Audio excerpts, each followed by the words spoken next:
Good morning. Welcome to the Municipal District of Taber, May 12, 2026 regular meeting of council. I'd like to call the meeting to order. You have an agenda in front of you. Do you have any additions or deletions from staff or from council? Seeing none. I can accept the agenda as presented. Any questions? I'll call the vote. Those in favor? That motion is carried. Before we go on, we have a guest to our chambers, and we haven't had them for a little bit. So I'd just like to welcome the Taber Times, and he's going to introduce himself, and then we will introduce ourselves as a council, and then we'll go to the CEO, to interim CEO. Go ahead. Carl Rodrigo, reporter, Taber Times. Thank you. We have the good fortune that the Taber Times and Vauxhall Advance have covered our council meetings, so it's very nice to have you in person. So, council, if you just introduce yourself and the region you represent. Bernie Peters, Ward 5, which is the... Thank you. David Torrey, Division 3, which is Grassy Lake area. Martin Connor, Division 7, Vauxhall area. Tamara Mianega, north of Taber to the Old Man River. John Tricato, Taber South, and it's exciting to have Taber Times back in the chambers again. It's been a while. Lane Johnson, counselor for Division 1, which is west of Taber. Murray Reynolds, Division 6, Inchan area. Mike Passy, Director of Corporate Services and acting CAO. Lace Lutz, Legislative and Corporate Affairs Officer. And then we've got Corey Green, Director of Municipal Operations, and Bryce Serena, Director of Community Services. Great. Okay, thank you. We'll continue on with the agenda. Declarations of conflict, pecuniary, and/or conflict of interest. I have a pecuniary interest with community pastures as I'm in a community grazing lease that leases 1/4 of land from the MD of Taber. So I'm excusing myself from the grazing talks. Thank you. And I have a cultivate lease of the MD, so I won't be discussing cultivate lease or land sale policy. Thank you. All right, confirmation of minutes, April 28th, 2026, regular meeting of council minutes. I'll move approval of those minutes. Thank you. The minutes of April 28th, 2026 have moved for approval. Any questions? Seeing none, I'll call for the vote. That is carried.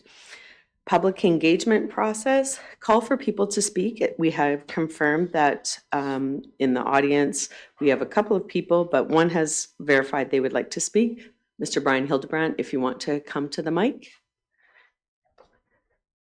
Oh, sorry. We'll do that after. Thanks.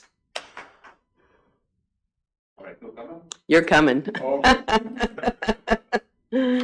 thought it would be a double question. Just a brainwave from myself. Okay. I'll be brief. Good morning. Just like to comment on a matter of process and procedure. At the last council meeting, there was numerous presentations from groups. There was a statement that really troubled me. From the Old Man Leaseholders Association. And in that presentation, Mr. Henry Tolsma stated,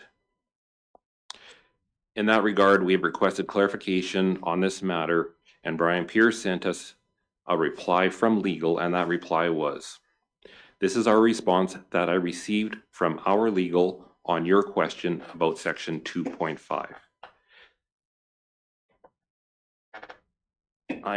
I'm sure you can understand how this is extremely troubling.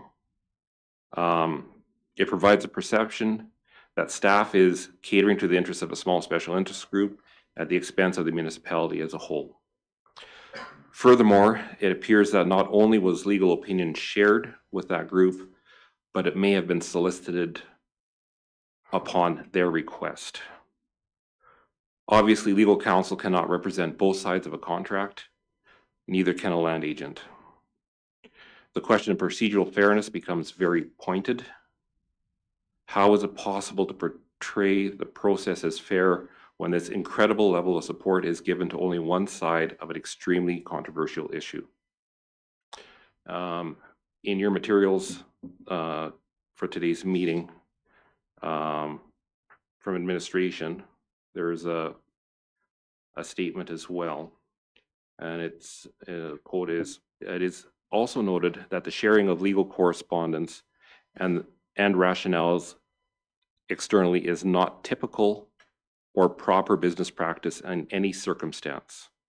As such, the CAO will work with administration to ensure that there is an understanding of professional business practices as it relates to landlord-tenant relationships, and that such oversights moving forward are mitigated and eliminated."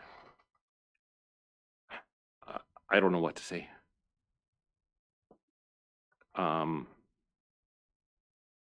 You can't make this stuff up.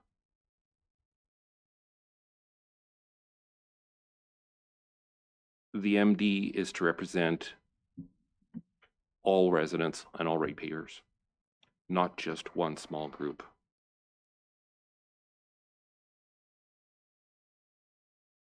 It is just unbelievable, and I'll leave it at that. Thank you. Just to ensure, is there anyone else in the audience or online who would like to address council? Seeing none, we will continue with the agenda. We'll go back to the item that I missed on protocol items. Does someone have anything they'd like to bring forward? Seeing none at this time, we'll continue with the, no, I appreciate that because today I could use all the help on the horseshoe as I can. And next then we'll move on to delegations to the Ret Law Society. Mrs. Terry Franz, thank you for joining us. You were able to hear our introduction, so we'll turn it to the CEO, the acting CEO, for a quick introduction, and then you can have the floor. Thank you for going through the delegation process. So, Mike? Nothing more to add than to just welcome Terry here to give a presentation on the Ret Law Society, Historical Society. And when you want to advance the slideshow, then just let Mike know and they'll do so. Good morning, Good morning. Council and Reed Minaga. Thank you very much for having me. And we're really looking forward to tell you some happy things out in Ratla. And hopefully that our goal is to be a positive society in the MD of Taber community. And we've strived for 34 years to do this. So on our presentation that we've sent in, we've got the picture of the church. The church initially is how the Ret Law Historical Society was formed, and it all was about the bell. The bell was donated in memory of a young boy, and by one of the contractors of the church in 1917. And with the abandonment of the church and many things that have happened in that time, the church was abandoned and the bell had lost its home. And so in 1992, a group of people, mainly descendants of homesteaders, decided that we would have a look at the church, and we restored it. So Ret Law itself was opened in 1913 by the CPR, and the church was built in 1918. It's a Union United Church, and so it's all denominations. Over the life of the church, and we're mainly talking initially about the church, there's several events that happened to Ret Law in the church over the time.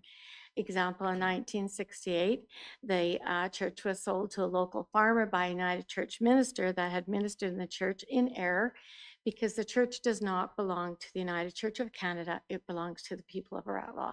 So there's a big uproar and lots of petitions and everything. And of course, there's lots of apologies from the farmer and the pastor to get the church back. After that, the church sat from 1968 to 1976 because a local farmer had put the bell back in the church. It was weighing 1,492 pounds. And when someone noticed the bell was missing, it was taken to a local farm, sat for several more years until 1992. That is when the University of Lethbridge, Vauxhall Agriculture Society, and other organizations were interested in the bell. So some of the descendants of the homesteaders, of course, that knew about the story of Ratlaw didn't want the bell to go anywhere. So it was talked about the bell, the miniature church being built in the cemetery by the young fellow, and then it was looked at the church, and so we restarted the church. We had many challenges legally. One of them was an adverse possession caveat was put on by a young fellow from Calgary. The bell was left in the will to the descendant of one of the people. And so we were luckily enough to get a lawyer. He's now Justice Rodney Jerky to work for us pro bono all this time so that because we had no money. And so we eventually got the title to the church and the bell was returned home. During that time, there's lots of challenges. So we didn't work on the church. Because of the legal. So we branched our energies and motivation and enthusiasm out to the rest of Ratlaw. We built the signs, the signs that you see around Ratlaw now. We did a cenotaph, we've done books, we've done many things in that time. In 1995, the church was totally restored and we had the church opening. And you can see that, yeah. So there's the picture of the church there. We had many people from all over Canada come to the opening, many descendants, homesteaders that came back to the church. As little children, me included, we used the church as a little playhouse, and I'm sure that other people were in there too. So to see the church back to its former glory and to put the bell in the church, which has a marking on it that it's a memory of this boy, was a great accomplishment for the Ratlaw Historical Society and the community. And since that, we've had, the statistics are, we've had 80 weddings.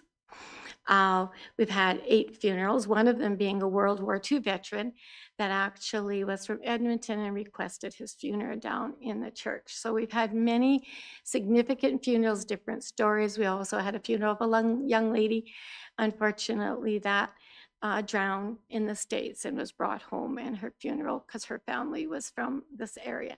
So there's all sorts of significant things to the funerals and the weddings and why people come to Ratlaw. Over the last 34 years, we've had approximately 30,000 visitors in Ratlaw, including the wedding guests. Visitors from all over the community have come, all over the world. We also have these books in the church that we created. Our most prominent book that we created during our legal challenge that we were making, and we made it for a fundraiser, is this collection of memories. It is extremely significant to the history, the timeliness. It's a weekly. So we went to the libraries and to the Taber Times, Vauxhall Vance, Lethbridge Herald, and clipped out every single article that was ever in the newspapers from 1901 to 1993 and created this book. So that's where, when you see this one that says Ratlaw is a coming town, and it's all exciting about the elevators coming and the businesses coming and why we need a doctor's office and all that, you kind of can live it when you read it because it's real and it's not someone's story, it's a fact of the day. We also had another book that we made while we were waiting, and that's in memory of our veterans. And we, before the church was restored, we had all the veterans that were alive and their descendants come to service, and we gave them this book. It's a biography, or the families wrote it, of all the Ratlaw descent people that went to the war. It's very, very, very interesting book. We have it in the church. And we're also significant in the Dry Belt Pioneers book that we have, that Enchant Sundial and that group made in 2001. All of these, along with our photos and a lot of other things, are in the church. Of course, the church is the main building right now. We don't have such a thing as a museum or anything. So these are the things that are in the church for everyone to look at. In 2013, one of the things that was mentioned about the bell initially was if someone would build a miniature church and put the bell in this church by this boy in the cemetery that it was dedicated for. And when we restored the church, well, then we didn't need this miniature. However, 2013 was our 100th year anniversary for Retlaw. So someone built a miniature church. And you can see that miniature building that looks like the church, and that has become our information booth in the Retlaw Cemetery. And you can see inside that building, it looks out onto the cemetery through the window, and it has many of the obituaries. It has the cemetery map and a guest book. Lots of people come for research and things like that. We've had 4 people buried in the Retlaw Cemetery in the last 10 years. And the bottom there is a picture of the gravesite of the little boy that the bell is in memory of. And it's a family plot, and he's the only one in it because the family returned back to the United States. So that's a sad thing when we see that. So if you go further, these are some of the things that we've got in Retlaw. We put the Retlaw rocks there. One's for the church and one's for the south end of town. We also have the Retlaw Field of Dreams on our ball field, our ball diamond, and below that is the Retlaw team of many years ago. We have a flagpole at the beginning of town, and thanks to the MD of Taber staff, they replace our 2 flags for us when they're needed.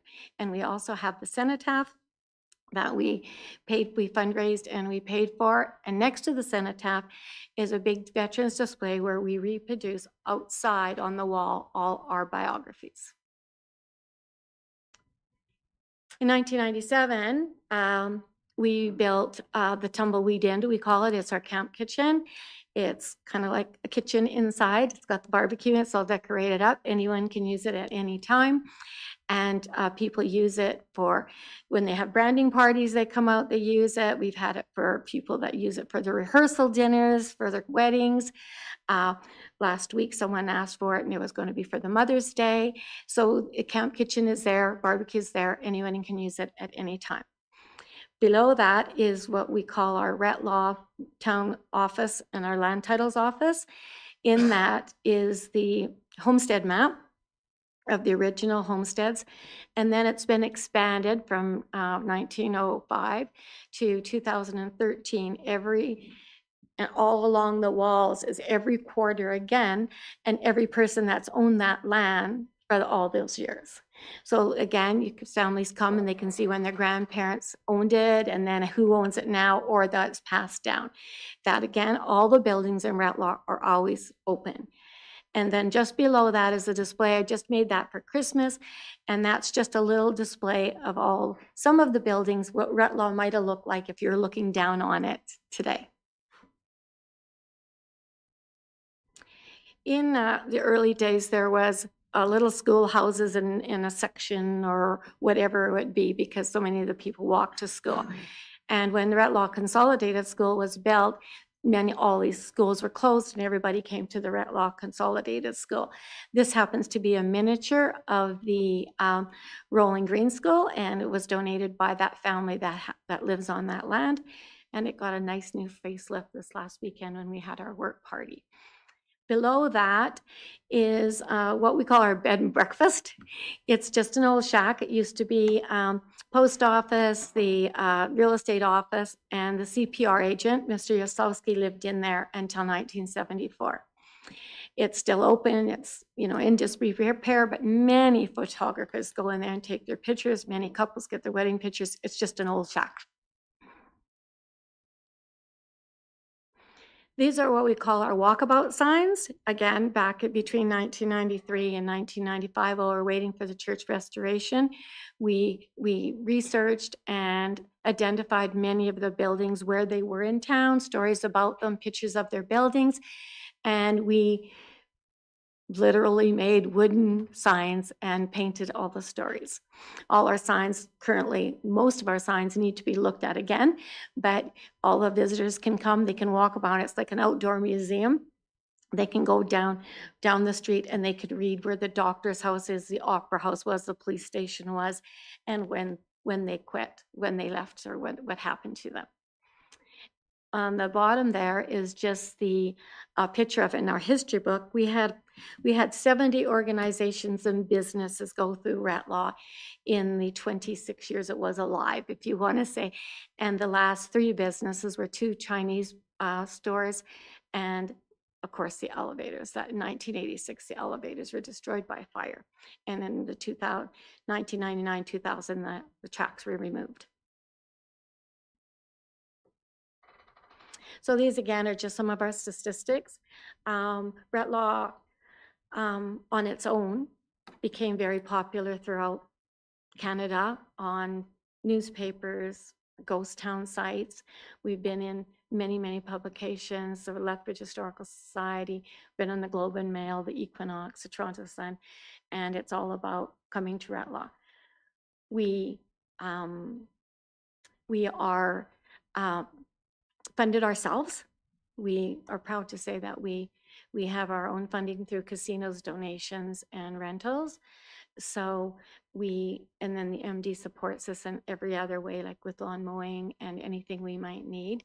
But when anyone comes, they just see a rustic old ghost town with nothing in particular, nothing fancy, no $1 million technology.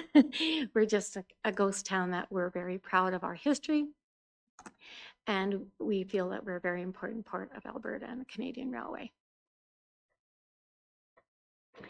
We had a work party here on May the 2nd, where we just, a lot of families got together and did some maintenance, painted the church, painted the schoolhouse, did some work at the cemetery.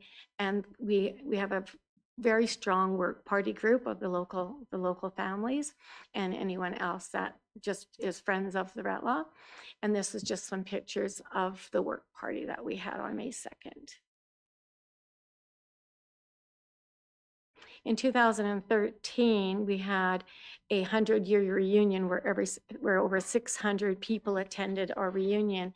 And you'll see there the Ratlaw Hotel, and it's a corral because that was a 3-story hotel. Very, very nice. And we built that because in 2013, we actually had our beer gardens in this hotel. So when we had the 100-year reunion, and then down below, we have the livery stable. So all around town, we have things. Now, what we wanted to say was, this is on MD property, most of this. All through the years, the MD's been quite active in understanding that this was the only land we actually owned for the Ratlaw Historical Society is the 2 lots for the church. And we leased from the Alberta Parks 3 lots for the camp kitchen and 4 lots from the MD of Taber.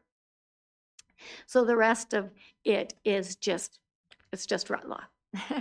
And so so now here's our Ratlaw Hall, and that's one of the things we were hoping to talk about today.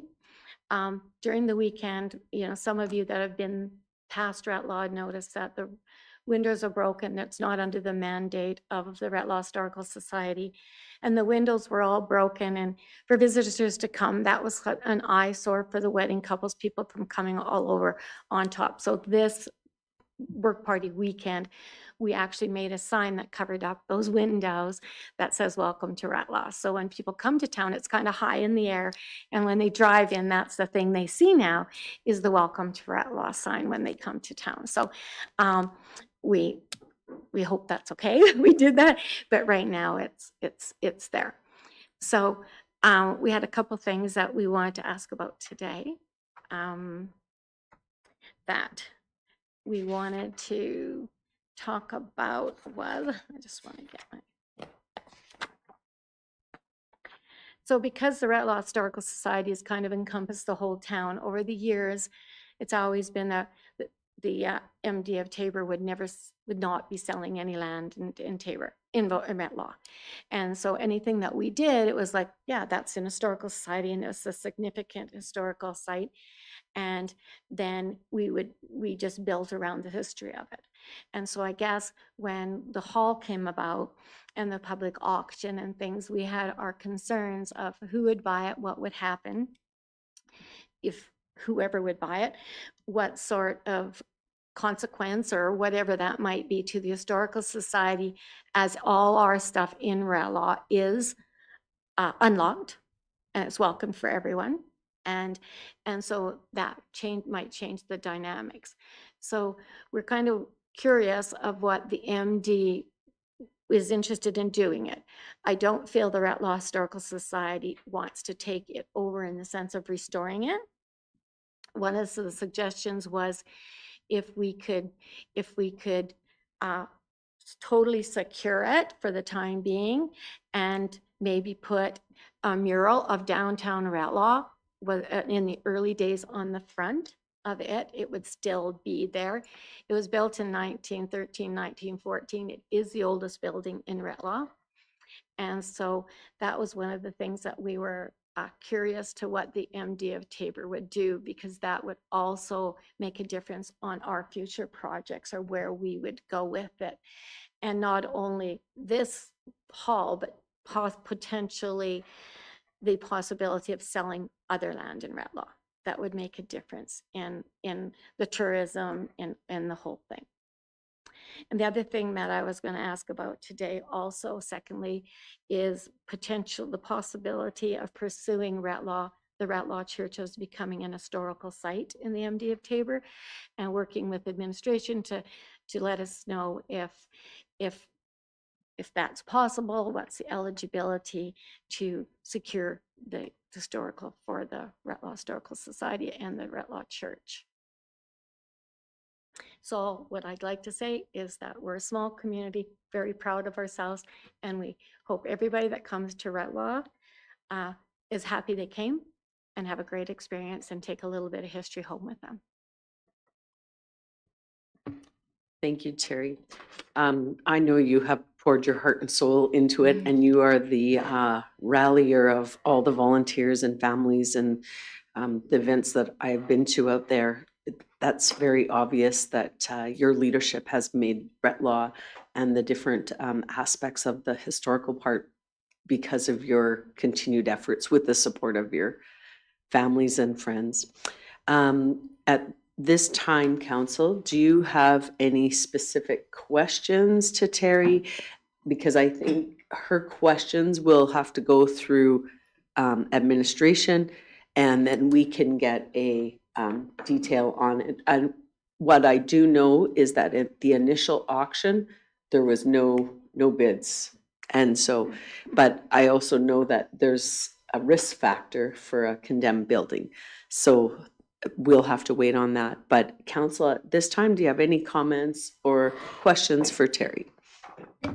Oh, you go ahead. I was just gonna say, probably 15 years ago, I performed one of those weddings in the church, and it was just for a family friendly, nice young couple. And I don't know how they found the church or how they decided to use it, but it was a beautiful facility, and it was a very nice experience to perform a wedding there. So thank you for all your work. It was very lovely. Thank you. Yeah, I like to kill time driving around the town every year. I think to look at the signs and reread about it, and it's good that people take care of history. I like going all over Alberta and touring through places like that. It's nice to see people care about history, which we as an MD, I think, should take care of history and protect everything that we can, because once it's gone, it's gone.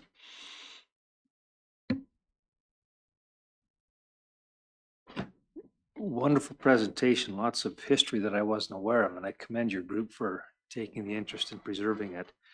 You noted that the church is not a registered historical site yet? No, it is not. I don't believe that we're able to now be an Alberta Historical Society because of the restrictions in any changes that we make. We were very careful and not to make a lot of changes because of the criteria to become an Alberta size.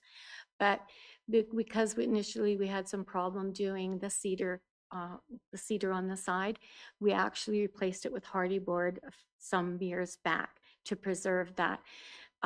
Anything else we had to do some plastering a few years ago, and we phoned Alberta Historical Society and they allowed us to do that because there are only 2 professional what you would call those kind of people in Canada now.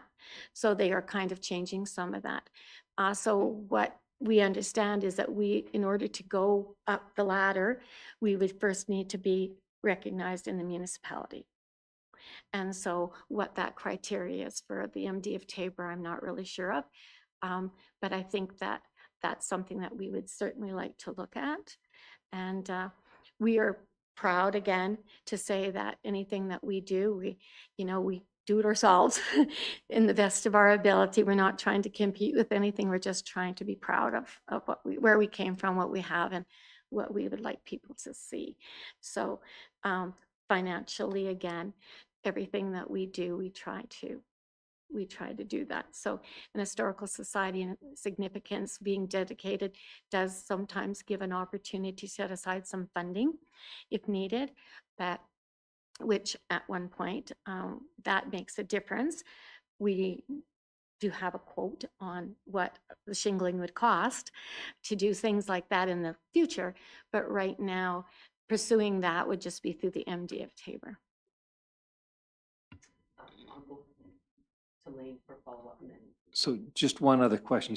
Is there some historical value in the community hall then that you're hoping to preserve, or has it been modified significantly from its original Yes, it condition? has. It's been modified very much. The outside, it's nothing like it used to be. It used to be 2 stories and the young school kids slept up there if they couldn't go home on the weekdays for school. So it's been significantly changed because it was a hardware store in that. The floor is original, which is, and so that was one of the things that we had talked about. If the MD was going to demolish it, would it be possible to get some of these things out there to preserve that? But I think that's pretty much that. The walls and things have been changed in that. Thank you for your presentation. Your pride in Ratlaw is infectious, and I understand why you have such a good group of people that assist you. I think you drawing people in with your infectious enthusiasm is really nice to see. And thank you for your presentation. Thank you very much.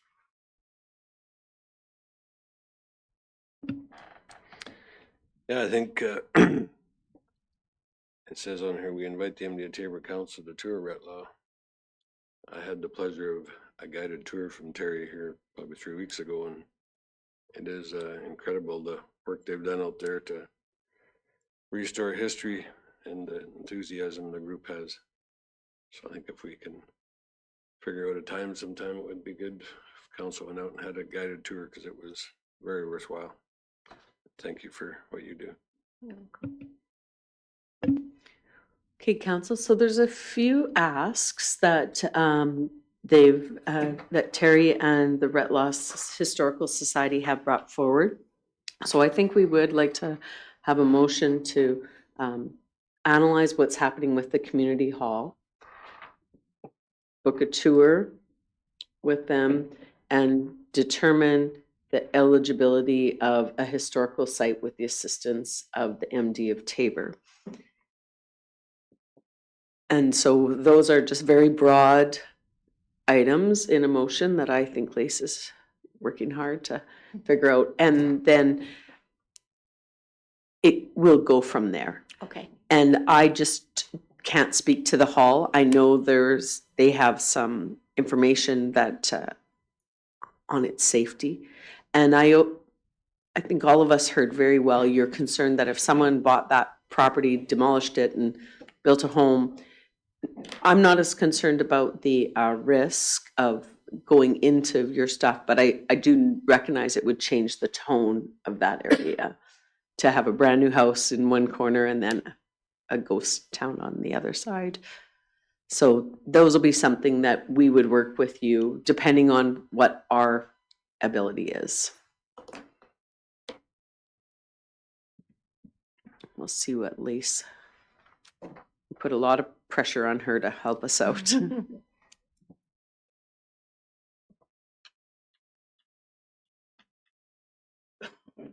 If I might just be about the call aspect of it. Certainly. The auction is not, it's not a, in the last couple of weeks, we had the surplus items brought forward.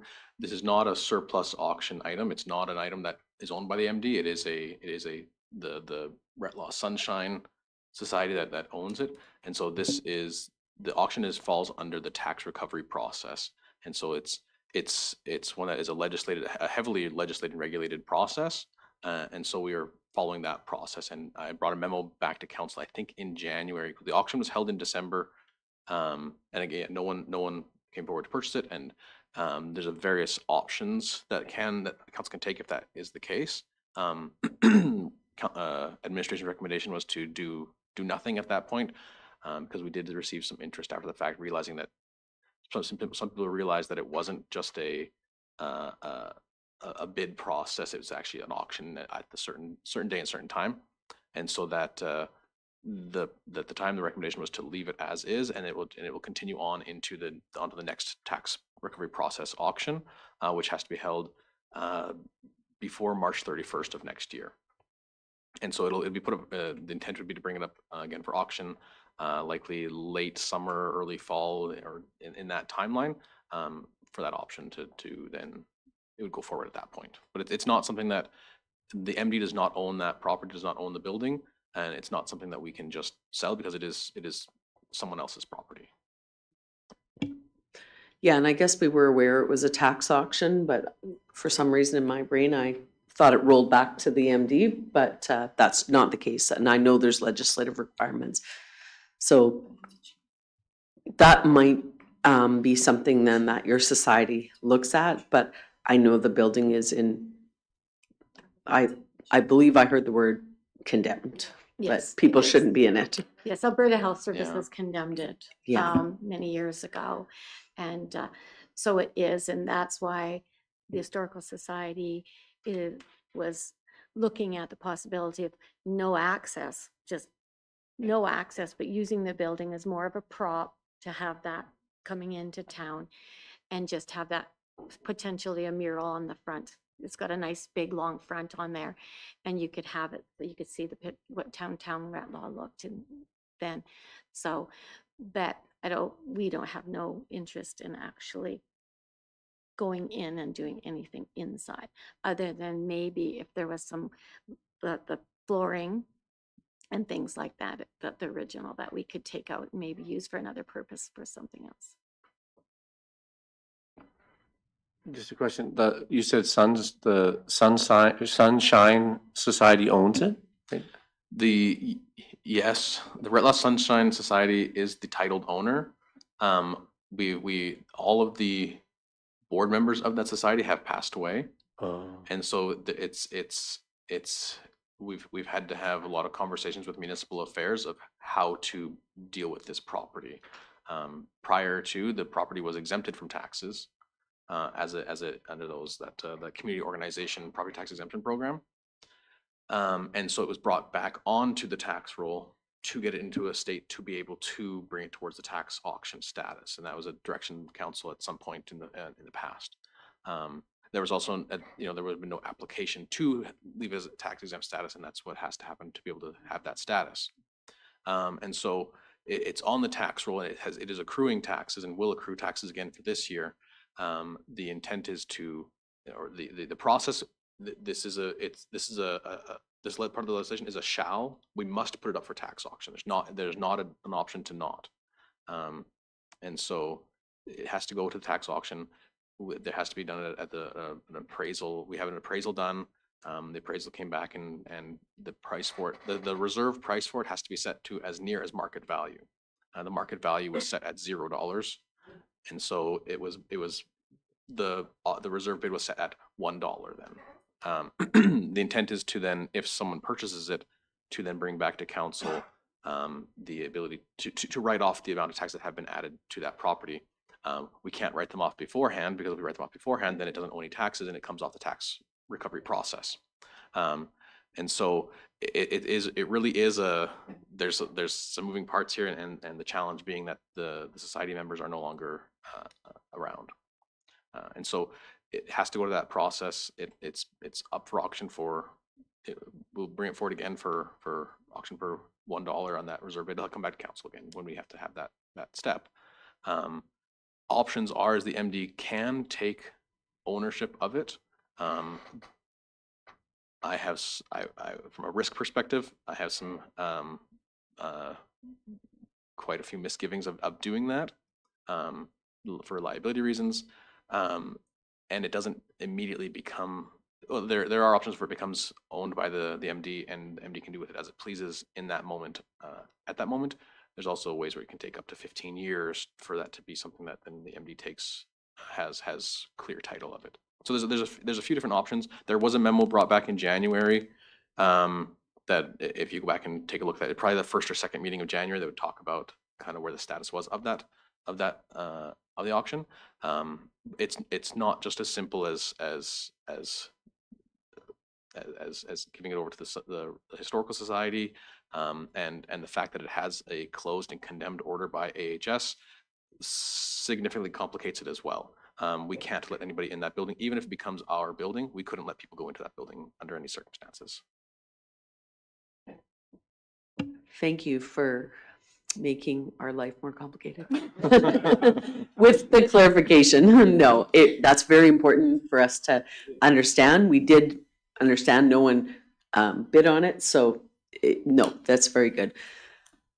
I think that probably provides, and Terry probably knew all of that, but it just gives some clarity that council's hands are probably tied with some aspect. Now, there's the other two asks, we could at least follow through on those, a tour and a look at the Historical Society. Can I just say that was a sad thing for him to say?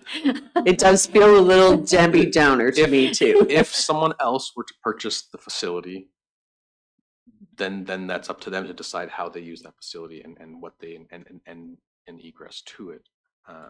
It's and entering that building. It's not. Then it's not in our hands. The liability would lie on the owner of that property. I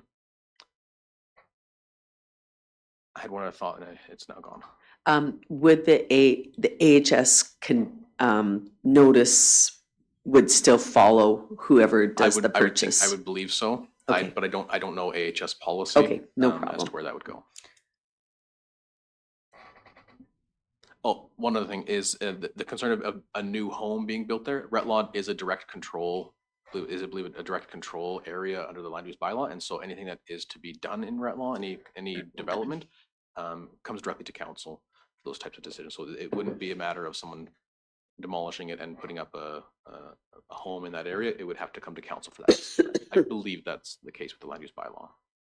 And I think that would be important in the auction to let them know that, so that they're not thinking, oh, I'm going to buy this and build a home. Maybe or maybe not, right? When the auction becomes, there's strict advertising requirements, and then the property's placed, people can contact us for those types of information as well to let them know, ask about those different properties that get put onto into that auction process. Okay. Do I have anyone who would like to make a motion? Murray? I'll move that council direct administration to organize a future tour of the Retlaw Hall and Church and work with the Retlaw Historical Society to determine site eligibility for historical designation. Thank you. Any questions on the read-in motion? Seeing none, I'll call the vote. Those in favor? That motion is carried. Thanks again, Terry. Thank I you. agree with Councillor Condor. History should be preserved, and especially when we have such a strong leadership group in Retlaw, making sure we're well aware. Thank you very much.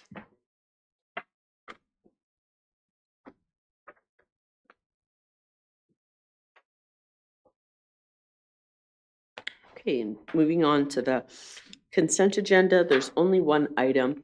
It's a follow-up from the Minister of Transportation and Economic Corridors. It's always nice to have it on record that our RMA meeting at least brought some items to its attention, and there's a follow-up, which also gives us an opportunity if we did need to pursue it. Unless anyone has a desire to move it out of the consent agenda, I would accept the consent agenda. Maybe a motion to receive the consent agenda. Thank you. Any questions? I'll call the vote. Those in favor? Motion is carried. Upcoming meetings and events.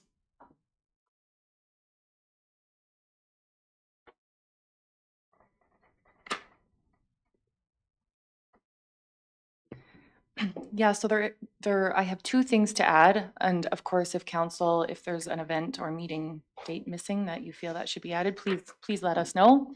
But two points I want to make on the spreadsheet are a meeting with CPKC has been proposed. There's two dates, June 2nd or the 5th. So council will have to choose a date and time that they prefer. Just note that June 5th, we do have 3 counselors at FCM. And then also a potential opportunity for attendance at the pea protein conference in China. So there are a few questions there that we assumed council would want to know the answers to. I know that the Director of Community Services has some of those answers. And if you'd like him to answer those, he certainly can. Okay, so I think there's a couple updates to I did put in shared notes, there's 4 things coming up. There's a meeting tonight that we've been invited to be a support for site selection. The 4-H show and sale is the 29th and 30th. And any counselor is welcome to attend that. And then we got an invitation last time on the Dairy Queen Blizzard Day that raises money for the Taber District Health Foundation. And you should have received an invitation on the Rural Physicians Association Rhapsody celebration of Dr. Weststeed. He was nominated and won for the province. So it's a very important award for him, but for his community at the hospital and the clinic and all of the other things he's involved with. I'll just maybe move directly to the CPKC one. Does June 2nd work best since we have 3 people in Edmonton? That's a Tuesday. Virtual makes it a little easier for us. I think last time they did they propose, or they just gave dates, maybe?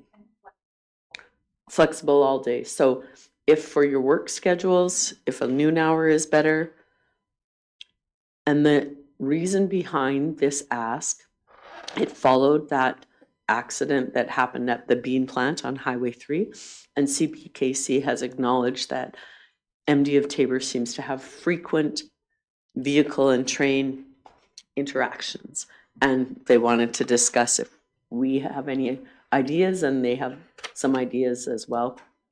And they were hoping to come to council, but they're not able to, so this is our next best thing. The second works for me. I have an airports meeting from 2 till 3. Okay, So if we can work around that. Second would work best for me as well. Earlier would be better for me, but we might not be able to accommodate everyone. So whatever time works for everyone else is fine with me. okay.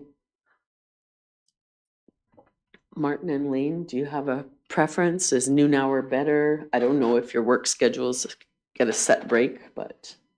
No, second. Okay, all right. So then let's go with the second and just earlier and avoiding 2 till 3 and maybe 1:30, just so that it gives, is your meeting here? or do you go to the airport?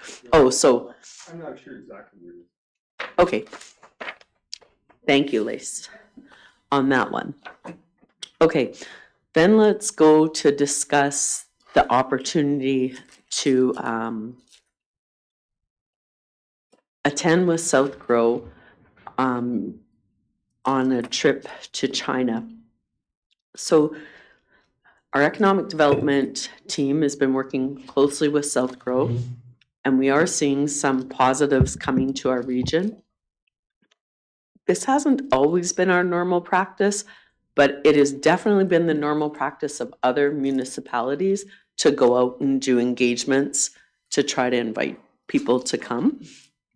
I think we've attended a few different conferences overseas, but this is quite a site-specific, and we really can't talk much about all the details of what the plan is. We can talk about that in closed session if you want, but we'll turn it over to John, who represents South Grow, and maybe Bryce. I'm not sure who should go first. So I'm just gonna give you a brief. So South Grow sent me this, what's the assignment? And we're going to this, to put Southern Alberta's best foot forward to the globe's largest cluster of protein fractionation companies. So that's the globe's largest, who also all of a sudden have a reason to invest in Canada. And that's because there's been some changes with the relationship between Canada and China. And we've been invited by Ag and Irrigation, this region has, to attend this conference with them and with their guidance and help. And so that's what this is about. And it's just this region. So a lot of other regions have been not included. And so I think that's important to understand. And so they've put a lot of pressure, confidence in our region, I guess I'd say. And so it doesn't necessarily have to be me, but I think it's important that we send someone. Bryce? From administration's perspective, we've been trying to work directly with South Grow to gather more information on the event, just so that we can prepare a summary of information for council's consideration on whether or not the municipality was going to participate. And South Grow has reached out to us as community services to continue to share that information. They do have a planning event or a planning meeting coming up this week on Thursday, so we are staying tuned for more information. John? I also got an estimate of what the costs would be outside of per diem, and per person the travel costs would be right around $5,000. And that would include the 4 flights necessary. It'll be 2 to get to the conference and 2 to return home. And that would include hotels and ground transportation and a little bit for incidentals like food and whatnot. So I recognize that that's an expensive item, but the rate of return can be significant, not just for our municipality, but for our region. And the fact that the Minister of Ag and Irrigation has invited South Grow, and South Grow has identified MD of Taber as an important part, as well as other municipalities in our area, I think it's something we should consider. I always am in favor of sending 2 people. One, because different perspectives and different opportunities come and different expertise. And we did have a second person who expressed interest. So I actually could very much support this. Economic development was one of our priorities in our new strategic plan. And we have a new economic development officer that we're just exploring how this is going to work. And we're seeing other municipalities being aggressive. We've been so bombarded with some of the things we've dealt with in the MD that we haven't very much had a future lens. This may help us establish what direction we're going to go to. So I would take any comment from anyone else on their thoughts on how this might look for our MD council. Yes, John. And if I could also offer, I guess, more of a brief report on the Toronto experience that we went there with Canada's Premier Food Corridor to the Canadian Produce Marketing Association Conference in Toronto. And so there was, we had 9 meetings with different companies ranging in all kinds of space around produce, whether that was marketing, transportation, warehousing, growing, all of those. And they were very, very, very good meetings. And they took a Team Alberta approach, which is something, you're not just wandering around the trade floor. We were having targeted meetings with 9 companies, and it was quite a large delegation, and it provided 2 things. At first, the person you're meeting with, it's one on about 8 of us. And at first it's, they're a little taken back, but once they understand that we all come from different parts and different aspects are brought forward, then they understand that we're there for a reason and that we're serious. And so when you go, halfway across Canada to get involved with these companies, they understand that you're serious. A lot of them are looking for a Western opportunity. And so I think the same thing is true here. And when you're invited, and this was also the Toronto one, Ag and Irrigation was there, as was Invest Alberta. And so when you have all of these different components brought to a table with a potential business investment in our region, it makes a huge difference because everybody was able to add different aspects to the questions and information sharing. And it was very, very well done. I was very impressed. And there will be more to come. There'll be more meetings coming out of this, including there's going to be a number of these groups that will be invited to different events during Stampede. So that's just, as I said, it was going to be brief, but it wasn't. Any other comments from any other members of council? Lynn. I agree. It would be nice to have the MD represented. Couple of questions I have. Is there an opportunity for us to send more than one person? And then what do we have available for budget for this? Because I'm assuming that the economic development budget has been set in place. Is there an opportunity to move funds around and make it possible for a couple of people to go? I guess the first part with regards to the attendance, I am gathering more information on that. Administration's reached out to South Dakota to ask some of those questions specifically. I haven't got an answer back on whether or not there's any limitations. The original intent was to have a few people, a group of 4 or 5 go. And so I'm just getting that answer back from them currently. And then as far as budget goes, we do assign our budget for our plans and some of our projects. So we'd have to take a look as we get these numbers back from the group, from the planning group, and as Councillor Turcato shared with us, and then we would take a look and get back to council with that. When is the decision required? Is there another meeting of council before the deadline for making a decision on this? The June, there's possible that we could be ready for the May 26th meeting to bring back an information package, and that would be in advance of the event. John. So there's also, when participating in these, there's also an opportunity to receive 50% as a grant fund after you've gone, and that you apply to the Alberta Export Expansion Program. And Peter's already talked to them, and they are aware of our possible participation, and we'll be expecting that to be submitted.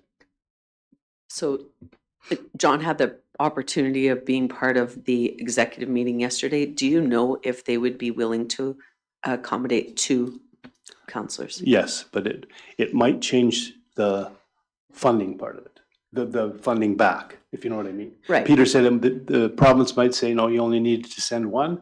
Right. So then they might only get 25% of half of one person's attendance, but there's a possibility that they'll do both as well. We don't know. So Peter was very clear with me that might be a possibility. Okay, so that answers the one question for sure on that they would be willing. So, other members of council have a comment?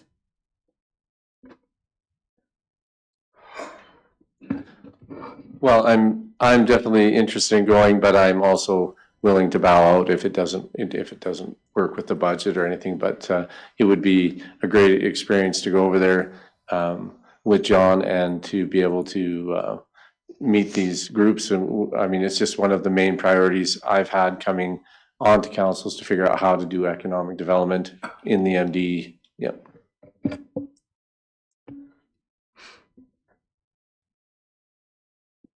So timing is always an issue, and especially this is at the end of June, is that when?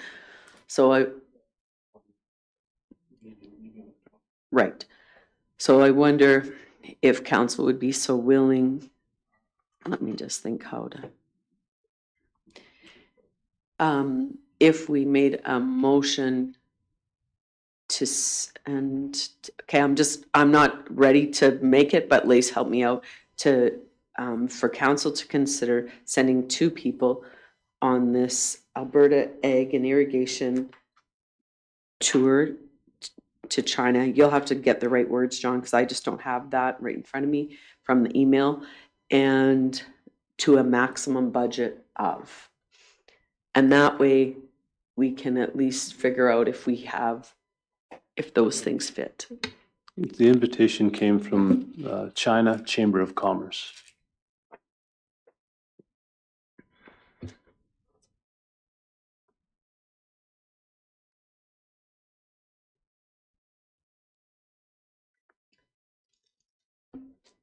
Do we have to get on airplane tickets as soon as possible, or is that not an issue? I would think that the sooner you book flights, the cheaper it is. So I guess, Ernie, that is my intention of making a motion that has a bit of open-endedness, but if we could meet within the parameters of that, and if council so desired, then we could, and this committee allowed 2 people, it might be worthwhile. Go ahead. I have a question on budget. So normally stuff like this comes out of for council participation in these would come out of the governance one, is that right? Typically, that's where we would see that show up, yeah. And so is there room within that budget? Based on the budget for 2026 and the actuals of 2025, I believe there would be ample room for if the $5,000 thereabouts number is the number that has been mentioned, then yes, I think there'd be ample room for 2 people. Perhaps in the motion that we would also work with South Grow to look at the funding opportunity.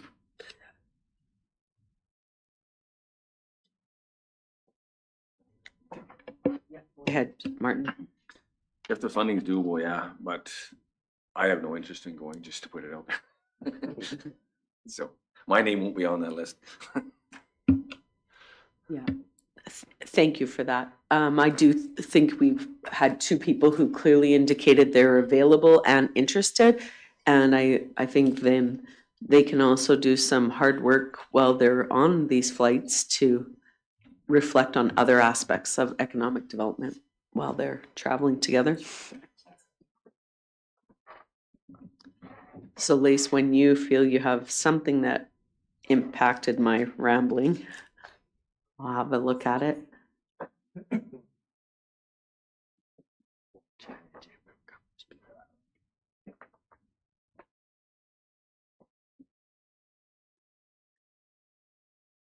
So I think we'll just put 10,000 just to be safe, and that way we could pursue it. And so I'm prepared to move that council authorize 2 members of council to attend the China Chamber of Commerce Pea Protein Conference to a maximum budget of 10,000, and then administration work with South Grow to explore funding possibilities. Any questions or comments on that motion? Well, I'm not sure how this all works, but $10,000 doesn't seem to be enough to me if you include remuneration for time spent and all that stuff, or is that on top of this?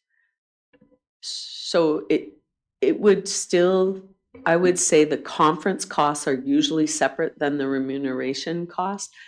So that's the other way to look at it is, you know, when we get called to go to anything, that's still in the same budget pot. So, but as with any of the past councils, this council also has been very respectful of what they charge out to our residents. And this has the potential to have a large rate of return. Even the opportunity to spend time with the ministry is also important.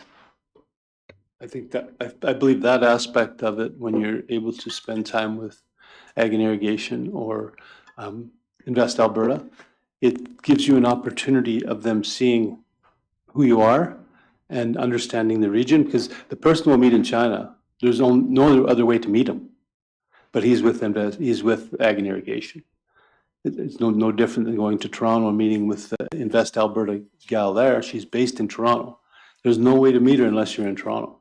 And so, you know, when you have multiple people and multiple points of contact in different regions with the same municipality, it starts to make an impact, and they start to put you at the top of their list when they have things that come their way. And that's what Canada's Premier Food Corridor is also providing for us, is that. So it's important to attend these, but it's also important to be engaged locally as well. And I think following up on that, we need to continue to provide support to our economic development officer and our director so that we have a package ready for people as to what's available, where can they go, how do they access it. And that doesn't mean the MD of Taber is necessarily doing all of that, but we have connections and ability to provide that guidance. So I am prepared to move this motion as I read it in. Any further comments or questions? Seeing none, I'll call the vote. Those in favor? That motion is carried. Okay, back to the upcoming meetings and events. Is there anything that anyone feels has been missed? The RSVPs could be still updated. That never bothers me because if someone replied a little bit later. John? I was wondering if in the future we could provide a possibility of council touring both Water Commission water treatment plants. Because I think people that don't sit on the water commissions, like when I first got elected, I toured the Vauxhall one. But I'm now on the Highway 3 one, and we toured it the other day. I toured it before as well. But people don't often understand what it's all about, and council should have that understanding. And when we don't, nor do a lot of residents, but we have that opportunity. And since we're involved in those, I think that would be I'd like to add that to possible future, I guess, event. Okay, well, the right place would have been in council request for information and motion, but I'll have you make a motion that administration investigate council tour of the water plants. Yes, I'll make that motion that that administration provide dates for possible water plant tours. And that may not be till the fall, just That's right. because we're Yes. heading into That's the right. summer. Sometime before the end of the term. Okay, how about in 2026? Sometime in 2026, please. Well, Murray and I just had a tour of the Vauxhall one not so Okay. long ago. And Marty, you weren't there, were you?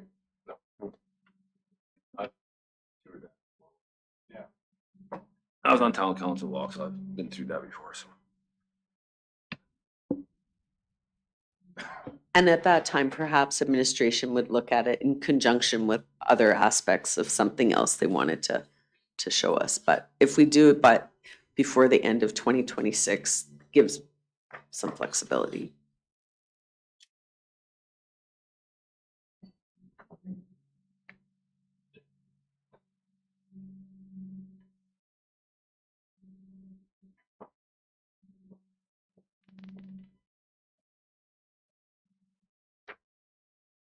Okay, John moves administration arrange a council tour of the water commission plants in 2026. Any further comments? Pardon me? Yeah, go ahead. I don't know if we really need, I think you pick one or the other. I don't think we need to spend money going to both of them. It's kind of the same thing to one or the other. They're important to whatever, but I don't think there's a big difference between one or the other. It's how they send water to one plant or the other. But I think if you go to one, you know what the other one's about. They're actually completely different plants.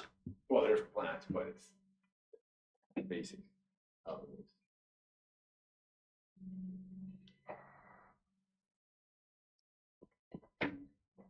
All right, so the motion is on the floor, and any further comments?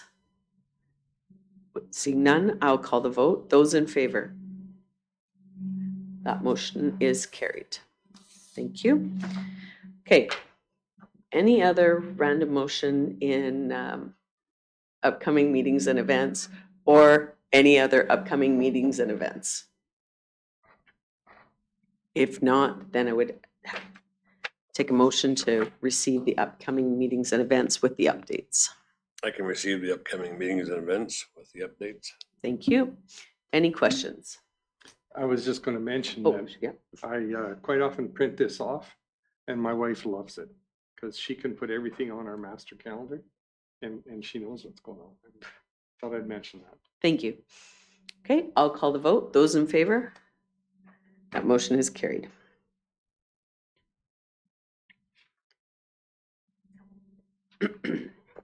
Next is the notice of motion. You know what? No, we'll do this one, then we'll take a break. So notice of motion, Grassy Lake Utility Review.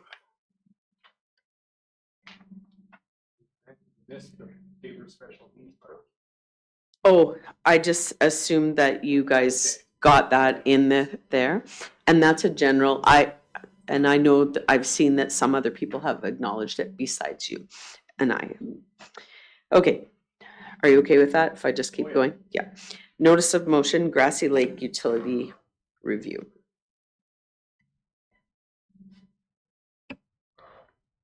I'm not sure how the notice of motion ones work or who speaks to it, but I'll give it a whirl at first here. Thank you.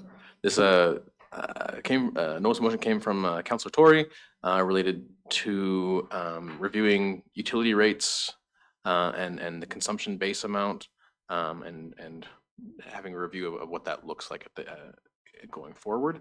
I believe there was a motion made, let's see, at the April 14th meeting related to this as well. And so I'll maybe turn it over to Councilor Tory for further exposition on the item. Okay, I try to meet with the residents of the hamlet of Grassy Lake regularly. I don't know about the concerns coming from the other hamlets, but it's a very, very common friction point. It's heated in Grassy Lake that their allotment is at 15 meters cubed. Burdette is at 30. Bow Island has they just pay per each meter that they use. And so there's all three different ways of handling it, and people definitely talk and people are frustrated. So I've been talking about this since being elected. This week, I did get a very frustrated phone call from one of the large farmers in the area of Grassy Lake about this very issue, and I let him know it's on the agenda. We're trying to work on it. He's very frustrated that it feels that the MD of Taber has an antagonistic position toward the residents of the hamlet of Grassy Lake. And I'm sure that's not what we have, but that's what it feels like to them when there's a low allotment. And the culture of the people in Grassy Lake is to have gardens and to have beautiful yards and to have trees, and they want the town to be beautiful, and it just feels like they're being taxed an extra tax when we show these overages. One of the comments of the large farmer, who doesn't live in the town of Grassy Lake is, why do we do something that makes people angry every month instead of finding a different way of dealing with this? It's just, it's like having a very awful steering wheel on a beautiful vehicle. It's what you have to touch all the time, and it makes you frustrated instead of saving money somewhere else. And so somehow trying to figure out a way. I thought that the residents were were set on getting 30, but they said if we could go to 21 meters cubed as the basic allotment, they felt that most of the time they wouldn't go over, and it wouldn't be that same level of frustration. So that was the motion I would like to make, is to go to 21 meters cubed. I thought we maybe would have some more information to help us make the decision, but we can just make that motion and see what, but I would love to talk about it. We're just trying to make it so that residents are happy. So I'd be willing to support it if there was data to support that decision. So I was hoping that with a notice of motion that we would see information brought forward that would help us make this decision. That hasn't taken place. So as a result of that, I wouldn't be able to vote in favor of that, because there might be half the residents that use under the current allotment. And so they might be getting charged more than they would have. Right. And so that's the information I don't have. But so there might be unintended consequences, and there might also be budget implications. So those two things make me really hesitant to vote in favor of that motion, even though I'm sure it will help some. I don't know if it helps enough. Would it be appropriate, instead of jumping right to a rate change right now, that we just ask administration to prepare a full analysis on what the impact would be if we move in that direction? Now, the other thing that I'm wondering about, why aren't we looking at this from a bigger picture perspective and look at the possibility of a raw water irrigation system that would eliminate the pressure off of the potable water system altogether? That, I think, is ultimately where it would be nice to see us land. And I think that's the next, sorry, no, go ahead. No. When I was on Town of Oxford, we went through this. So most of the cost to water is fixed. So the more water you use, the cheaper it is. But your bill's gonna be the same. So if you put the raw water in there to save money to do that, well, your fixed cost for the water use is still gonna be the same. So now your price is gonna go up because, okay, we eliminated that for that, but most of your cost for your water plant is fixed.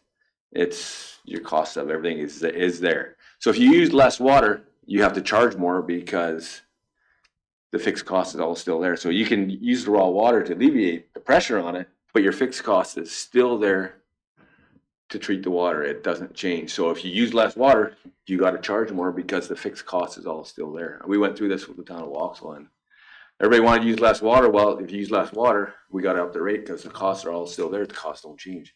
Yeah.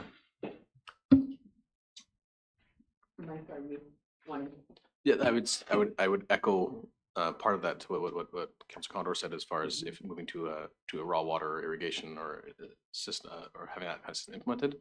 A lot of the fixed costs come from the commissions, and there's a fixed cost component to that, where we buy our water from the water commissions. And as far as the amount of numbers of properties that are over that allotment that has been set, that has been moved, that is set within that flat rate, in Grassy Lake, and I looked at a January versus a July. There's either July is full summer, all water being used, watering the garden, watering the lawn, and January being, only what's used within your household, right? So in Grassy Lake, in January, there were 50 accounts that were 21 cubes or more.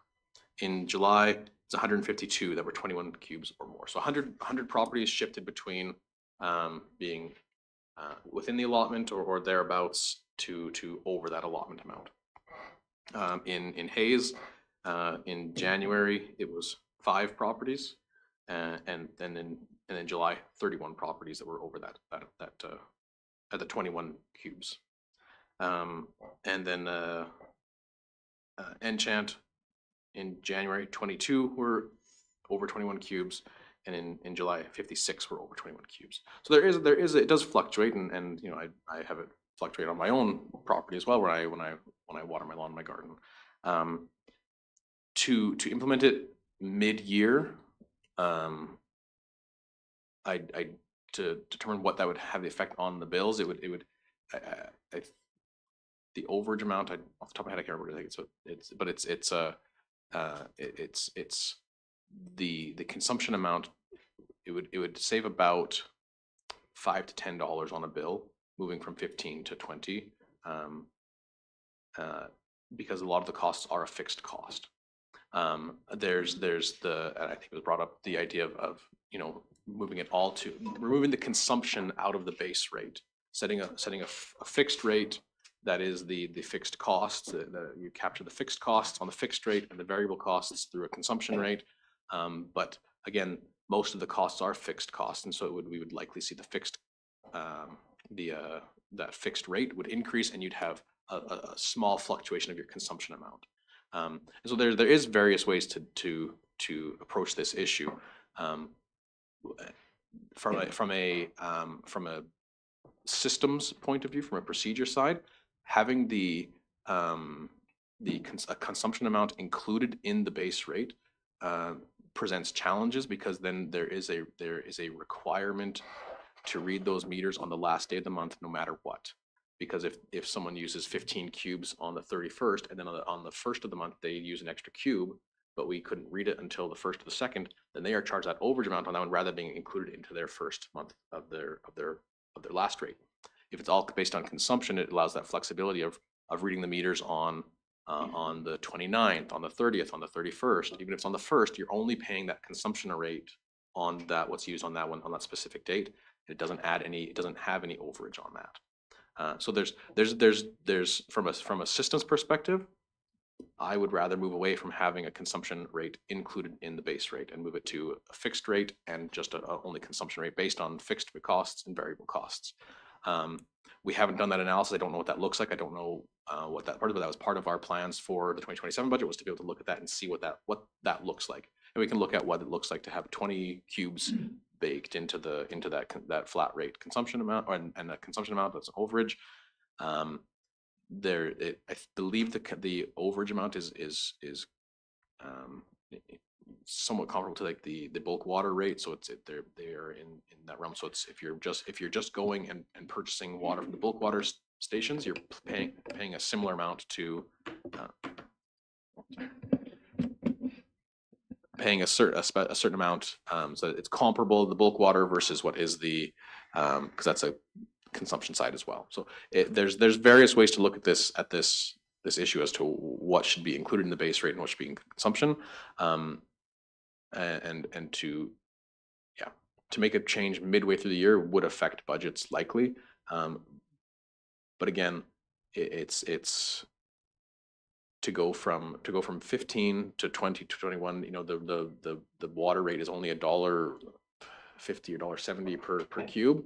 So if you're shifting that, it would only be saving a person $5 to $10 a month or so, which is not nothing, but it's that consumption amount is the lesser amount of the water bill. Most of the costs on the water bill are a fixed cost. So would there be a possibility of having the fixed amount, so 15 cubic meters for 6 months of the year, and then 21 for the other 6? Is that too complicated? Does it really, because we're going from 50 to over 100 to 100 more in the summer. So then would that work? Is that possible to do it that way? Or is that too complex? I'm not sure what our system capabilities would be in that regard yet. Again, we're also in a new system to determine those sorts of things. So Grassy Lake's a fairly small town, 50 to 150. How many residences are in the town?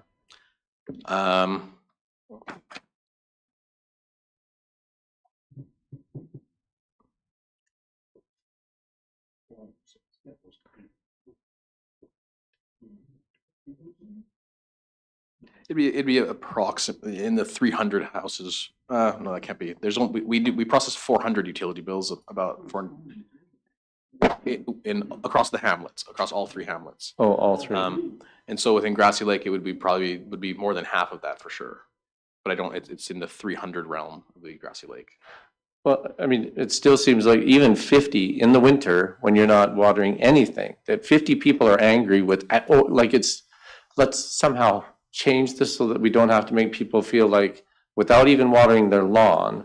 And some people say, well, the 2 people, I mean, I had a lovely older couple when I was knocking doors in Grassy Lake that said, we are old and we have 1 adult child that lives with us. We try to be very careful and we still go over. This wasn't and there are families there that have 10 kids.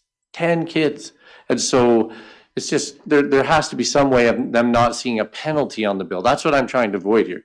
We still have to cover, costs and all that, but just that they don't see a penalty all the time, that they feel like they're getting nailed for being humans, right? Like, it's just kind of sad. Yeah. So I think part of the unintended consequences here are exactly the numbers. So there's 50 in the wintertime that are receiving overages. That means that if there's 250 homes there's 200 that aren't. So then if you increase it to 21, now you're penalizing the ones that don't go over. And so that's where the problem comes for me, is that now you're forcing them to purchase 21 cubic meters when they don't need it. But what's the cost of that? Like, this is, how many years have we been at 15? Part of the reason why we're only at 50 is because they're getting used to and trying to be careful. I've got a lot of them would go, we could actually, wash more often. They wouldn't be like, oh, I can't believe you made me pay for it. They'd be like, okay, I can use more water now without feeling like I'm being penalized. I'm sure if I go to these meetings with them and say, would you be willing to pay a little bit more to have 21? It would be like 90% would raise their hand. But I'm definitely willing to look at other options. They're just angry. So it's like, let's figure something out. Yeah. My question is, what is the difference on, as soon as you go to the overage, what's the different amount? Like, so you get 15 cubes, now you hit the overage, what happens then? I don't have a utility bill, so I haul my own water, so I don't know that.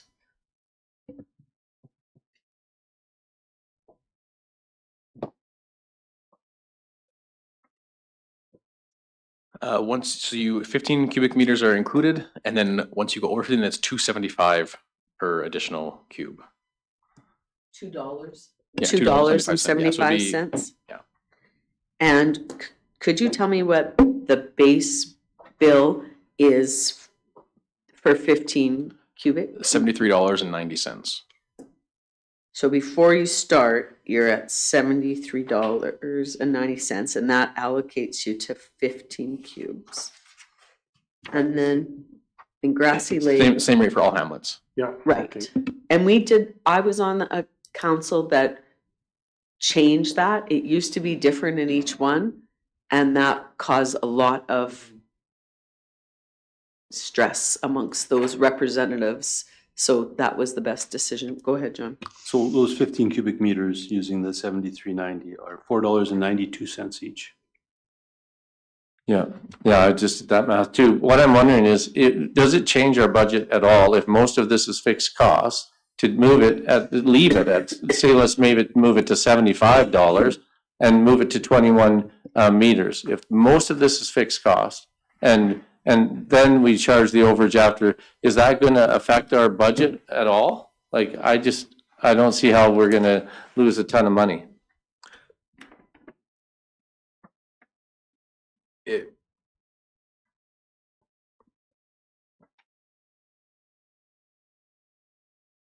I can't say right now, but those minor amounts, maybe not a huge effect. And in past years, we have exceeded our revenue because of the extra usage. Sorry.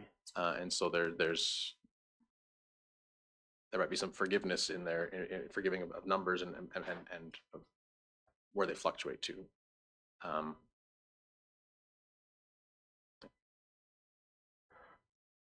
So then my question, David, is this isn't about people not willing to pay for their water consumption.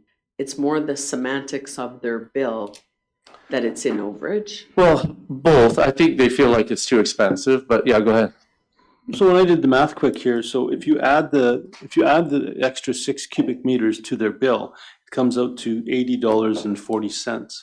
Then when you divide that overage, when you divide all of it by 21, it takes you down to $3.82. So they're actually getting a better deal on a variable because they're paying less per cubic meter on the overage. Right, I understand that when they see that overage, it upsets them. I understand that, but it doesn't amount to a lot. It's amounting to $16.50 to get up to 21 cubic meters.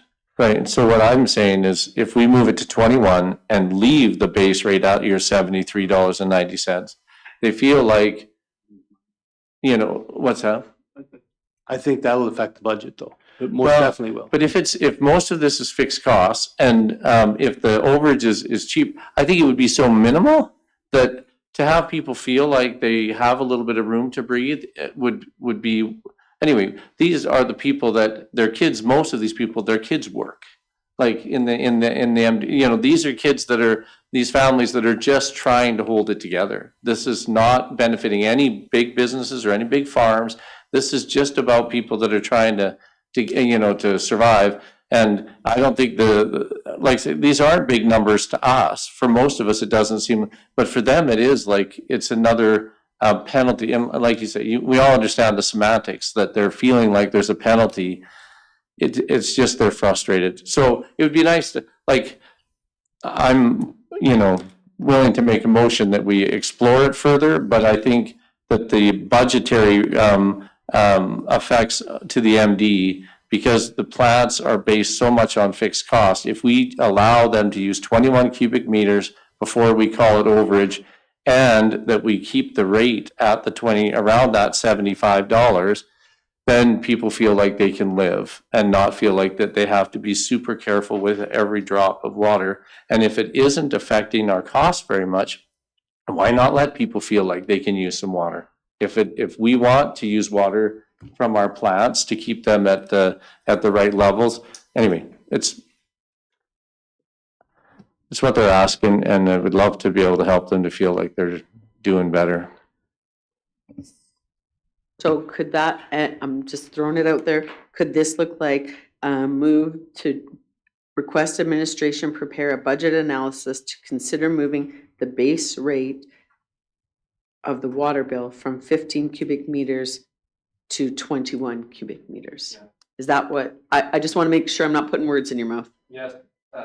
But also leaving the price of that the same. I think we could go to $75, but not rolling it up a bunch because, like John pointed out, the overages aren't astronomical. We just don't want them to feel like they're always going over and they feel like they're being penalized. And so if we could, stay at around that $74 to $75, go to 21 cubic meters and just see, really, is that going to hurt the MD at all? Not in just what we might make, but does it hurt us at the plant? If we really have the capacity and most of it's fixed cost, then we could give people a little bit more water and make it so that they feel like they can do their family things that they need to do. So I personally would struggle with leaving the bill the same for another 6 cubic meters, but I think it could reflect an incremental increase and avoid the overage. I just don't want it to be more money than overage, right? If we just roll it up at the same type of a rate, well then, people aren't, they don't like seeing overage, but they're not stupid. If they get their bill and then now we're at $90 and it was even more than the cost of the overage, I think they're hoping that we'll give them more money for their base rate, right? That it's just it's too tight but anyway, there's semantics, but there's also the actual cost of the water. Yeah, I'll go to Martin, then I have a comment. I think that where the water plant tour kind of helps us for the people that don't understand. If you had an acreage, for me to run my acreage is $160 to get water there a month, just to use the same amount of water. In town, you're getting it for $75. On an acreage, I got to put a $40,000 cistern in where it's supplied right to your house. You got no cost. If something breaks down, it's fixed by everybody else. You have no cost. It's $75. If my cistern gives up the ghost, I gotta pay $40,000 to fix that and still pay $160 a month to get the same amount of water to my house. It's a choice to live on an acreage and that, so it's gonna be more because you choose to live there, it's peace and quiet or whatever, but there is no additional cost. If something breaks down, you just phone, unless it's from your property line into your house. But anything outside that is not your responsibility, and that's pretty peace of mind for $75 to get it delivered to your door. Compared to the other option where if you're hauling it and maintaining your cistern, it's expensive. But that's a choice people make, right? Yeah, and if you're got a dugout and, I mean, yeah, farmers doing all their own utilities is very expensive. No, I totally get that.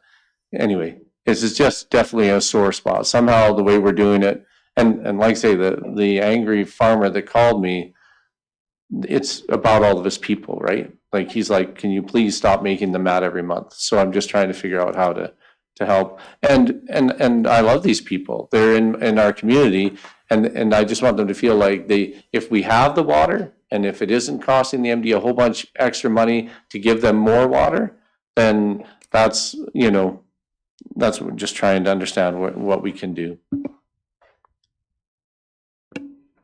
Mike? So just I'm looking at the July consumption amounts in Grassy Lake, so if we look at last July, and if this 21 cubic meters was in effect at last July, it would have adjusted 23 accounts. There would still be 125 accounts that would still be being charged overages. Making this change will only affect, based on the same consumption of July to July, 23 accounts. But most of those winter ones would probably be eliminated. Probably. I'm just guessing, winter usage being as low as it would be.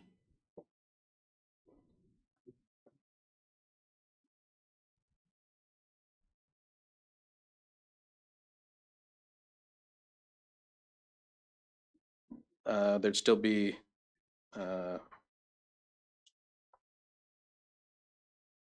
could eliminate some, about the same amount.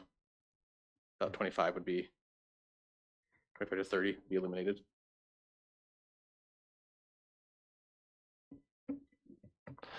How long would it take to find out how much it actually would affect our overall budget if this is a couple $1,000s total to help people to be happy, you can put it on my tax bill. Like, it's not that big of a deal. We're just trying to make people happy, that they're not feeling like we're just dinging them all the time. Because we do charge residents a lot of taxes, so they just feel like it's another thing.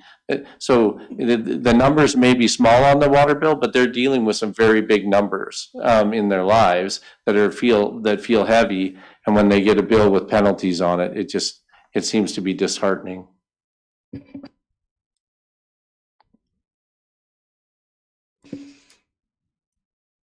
So we have, did you write down what I kind of said? So perhaps David could have a look at it and see if that's what he would like to, he may want to adjust it, because I don't want to put words in his mouth, so. Okay. Yeah, let's let David have a look at it.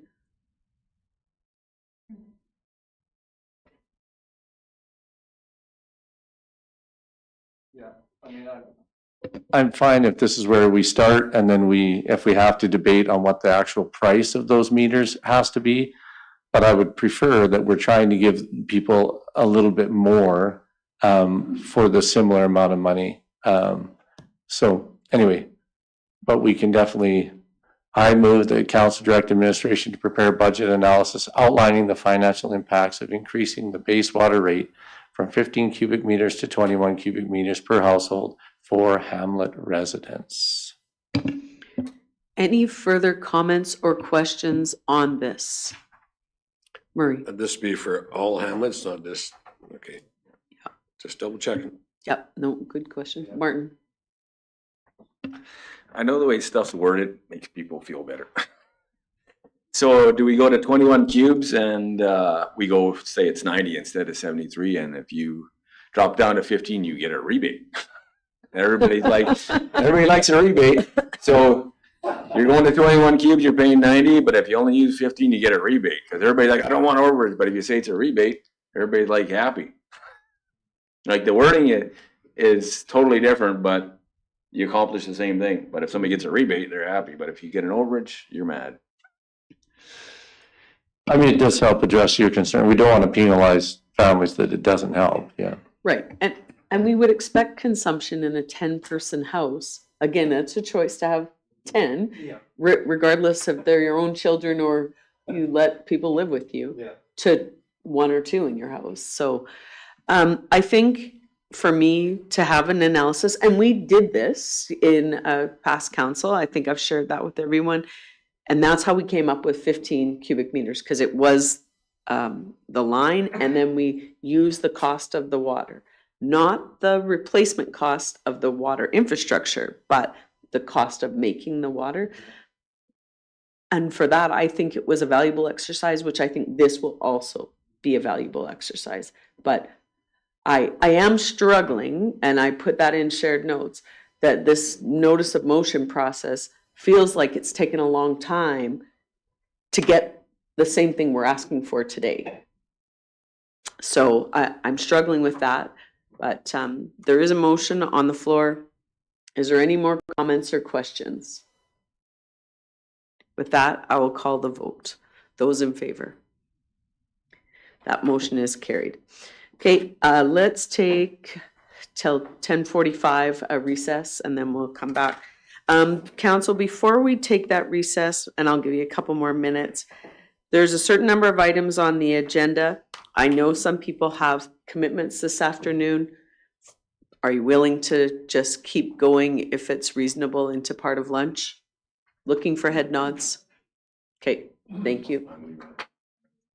I got that, but I'm just trying to, so let's take 5.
Okay, I'll call the meeting back to order, and we're moving on to grazing lease agreement section review. I'll excuse myself from this section of the meeting. Kate, thank you.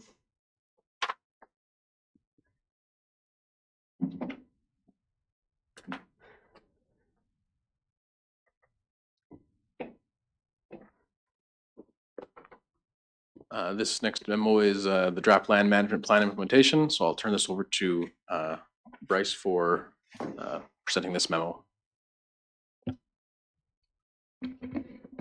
Okay, thanks, Mike. Specific to the land management plan implementation, this is a draft, and so it's intended to be an initial draft, an ongoing development. And what we've done is we've just highlighted the fact that we are at a point now where we've received, from a cultivation lease perspective, approved grazing policy, and then we are anticipating bringing back the land sales policy to the May 26th council meeting. So we have had some feedback, some amendments that have been proposed with regards to the land sales policy, and so that will be again back in front of council on May 26th. Today's topic about implementation, we've highlighted some kind of key areas to focus on. One is that the drafting of and executing of the leases. So I'm just following through the memo on the rationale. The administration does plan to utilize legal services for implementation of our leases. And we are looking at some options related to that currently. And so that would entail, all of our lease signings. So when we're working with, all of the new leases, so cultivation lease, the community pasture, the transitional, and the tendered leases. We did highlight here that there is an internal process for currently for tendering lease lands under the tendered grazing leases, and so there is still an internal process for administration that will be part of our implementation plan, and that is for the leases for February 2027. Cultivation leases in February 2027, also an internal tendering process. So I'm just going through the memo here, but ultimately trying to identify the fact that there are these key initiatives which are either internal or done by administration internally, or a combination of internal with legal, such as the draft land sales revenue and investment policy that's been identified throughout the process. So associated with the sale of lands, administration will be working closely with legal to develop a policy that could be presented to council as far as council's intent of using the funds that are received through any sales of MD lands. Also, just the processing of any sales, any land sales would include contributions, both administration, legal, as well as external contracted resources. There are some unknowns as far as the timelines that would go into a lot of these initiatives, especially as we start to investigate sales further. Finally, just to highlight the comprehensive review of MDT land policy, that has been one that we brought forward and we've mentioned a number of times throughout the program and the plan development. That will be to look at all the policy together as we come to conclusion, and ensure that there is no conflicting policies at the MDA Tabor with regards to cultivation lands, grazing lands, equity policies, past and present, and to ensure that we have a consistent policy as we move forward. We did mention, just in highlighting that, we did mention that it is an ongoing development. So this is a general outline of how we plan to approach each individual item, and we broke it down under position of administration to help just to kind of classify, like, for the actual cultivation lands policy, how the implementation would look, for the grazing lease policy, and then finally for land sales policy. I can go through each of them, but I just, in the matter of just maybe taking questions, I could take some direction from council if you'd rather I just go through each individual area. Martin, do you have a comment? Sure. I can't be hidden here for land sales lot, so we start talking about that, I'll have to leave. But so in 2.5, the big concern, I'll get to the first part first. Council members here have been asked before to read your contract. And if you got any questions, don't sign it, get legal advice, because it says right in there, get legal advice. So people that have done that have seeked legal advice, have done what we told them to do. So like earlier this morning, I said, I don't know, somehow it said we leaked legal stuff. No, right on their thing that they got said, seek legal advice right on there. Like, we did nothing. Like, they seek their legal advice, come back with what they recommended. So one of the things was, how does a policy override the contract? If they sign a contract, I'm just going to interrupt you for 1 second, because right now you're talking about the implementation process Correct. versus this will come up in the next section. Are you okay with that? Yeah. Just to hold that. are we gonna be talking about land sale then? Cause I probably shouldn't be in here. We're talking about cultivated lease and land sale. Well, he's just going through what the process will look like. I mean, even I wanna when be in Murray- here for the grazing part about the other even when stuff, Murray but- left, I was like, this is a general how we're gonna execute these policies and leases is how I see this. But again, I can't tell Murray to stay, like, so that's just my perspective, but I don't know how others feel. Lane, Yeah, just to clarify, we're on item 8.3, and I think Yeah. what you're referring to is under Yeah. item 8.4. Yeah. Yeah.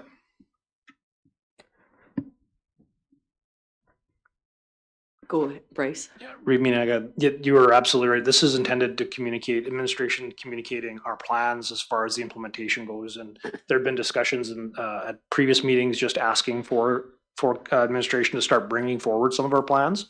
And so this is very much in that intent, is to start sharing. How do we go forward as we approve, as the policies are all approved, and we can move into the implementation? So the attempt here is to try to, put some times and start to make that whole process meaningful for council so they can understand it. And just to itemize some of the key areas where we have administrative contribution and or we have timelines or some unknowns as far as the process goes. So that's the intent. When I read this memo, you are not looking for council to approve this. This is an administrative function, and that if we had concerns or questions, this would be where we would ask them about the implementation. Correct. I'll leave. I'm gonna come back for 8.4. Okay, so 1050. And I stand behind what I said before. I really did feel this is an implementation. I didn't really feel it impacts our current grazers or cultivated leaseholders, but we also respect their decisions to step out. So go ahead, Lane.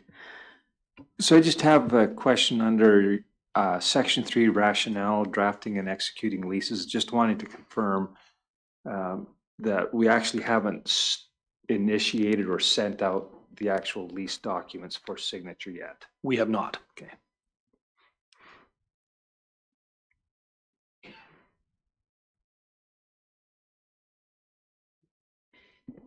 And the only area of concern I have, because it seems quite overwhelming, this would be under, again, Section 3, rationale 1, 2, 3, 4, fourth arrow, processing purchase requests related to the sale of MDT owned land. And, we have had requests for people to purchase. How fast are we expected? Because I feel I'll need to have an analysis of some degree on whether those lands are surplus to the MD. Yeah. I'm not, just because they've been brought forward, doesn't mean that I have enough knowledge to say, let's go ahead and sell them. I will be looking for the administration to say, actually, this is surplus, or actually, it would be in our best interest to maintain this for a variety of purposes. So that's just the one area that I don't know what that looks like. And we have some large requests. So that's just my concern. Bryce. There might be some value in going through each of these individual areas because we do try to break that down and just start to break down that understanding of the steps that go for the sales process. Some of the things you did mention with regards to, timelines, when we look at appraisals, some of these different items that come to the table, volume will contribute to timelines considerably. In both, it can matter, one parcel versus 24 parcels. When we're getting them looked at, or in any kind of a aggregate surveys done on them, whether there's known aggregate can contribute, so these are all things that are going to come to the table. We're going to do a pre-scan, so that's part of the procedural directive. So we'll be bringing a pre-scan to council with all of what we consider to be the knowns. And then we will then introduce, here's the next steps that are being recommended by administration for dealing with each request. And then as far as going forward with that, there certainly will be timelines, and they could be, depending on the size, depending on the nature of the request, they could be fairly substantial. And so we're anticipating there could be a fair amount of time that could go into each individual processing of a request, and there'll be a lot of learns along the way as well, because we are starting into it would be a new process for us, so that would be also part of the contribution. So and we've all read this, so I mean, I could see at the bottom where those considerations are under the sales of MTT lands, the processing. So again, I read those. It's just, there's a difference from me having expertise to say this is surplus based on these factors and what we're going to receive from a recommendation.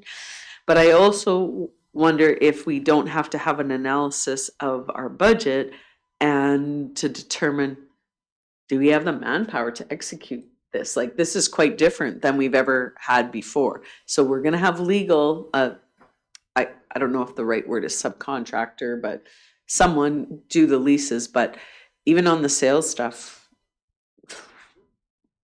we just can't get this wrong, right? We've got to make sure it can't be on the corner of someone's desk. John. I think the first couple of requests, once we have all this solidified, they're gonna take some time, because we'll need to get a process, and the only way to test your process is to go through it. And so I think we have to be really cautious and to proceed very slowly through this to make sure we don't get it wrong, because there's a lot of money at stake here, and we need to make sure we've got it right. So I think moving slowly on this, is nothing wrong with that.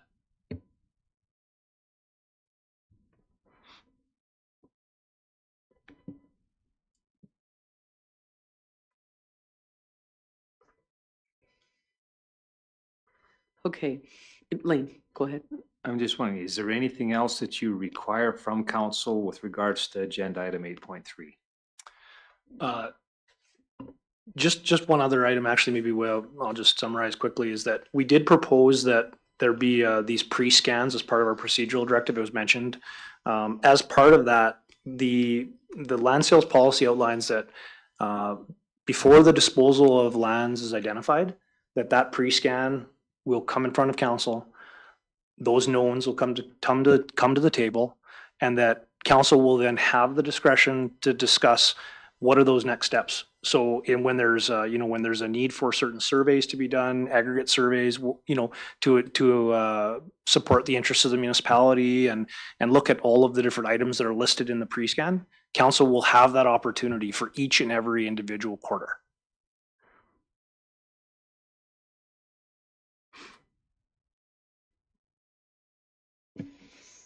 Okay, so for me, this is a receive for information, but note, I hear what Bryce is saying. He wants to go through it all so that he can verify that all of us understand it, but there's an expectation on each of us that we've read it and are prepared to ask a question. So I think the couple questions that were asked at this point, we're not pulling this apart right now. I think the only thing that and it's not ever been a big concern for me, just because it isn't a big portion, but for the people that are in this group, it is a big concern. And I did get some phone calls this last couple of weeks, but the cultivated leases is they only have a year because everything goes to tender at the end. A lot of them don't feel like they have enough time to be ready. But like I say, it wasn't one of my big things, but I do feel bad. I think one group that called me, it was concerned because their land was actually a mix of cultivated and grazing, this lease, and they'd been paying cultivated lease price for the whole thing since the 30s, even though a large portion of it is grass and then part of it's cultivated. And so there's just so many things I don't know about these pieces of land and the unique circumstances of them. And then how do we treat that one has been built as a cultivated lease when it's only partially cultivated, and then do they have to and it's a very critical part of their ranch, and they do have a next generation that wants to come in. Do we need to give a little more time for cultivated leases to be ready to purchase, because everybody else has one more term, they only have one more year? I'm just wondering.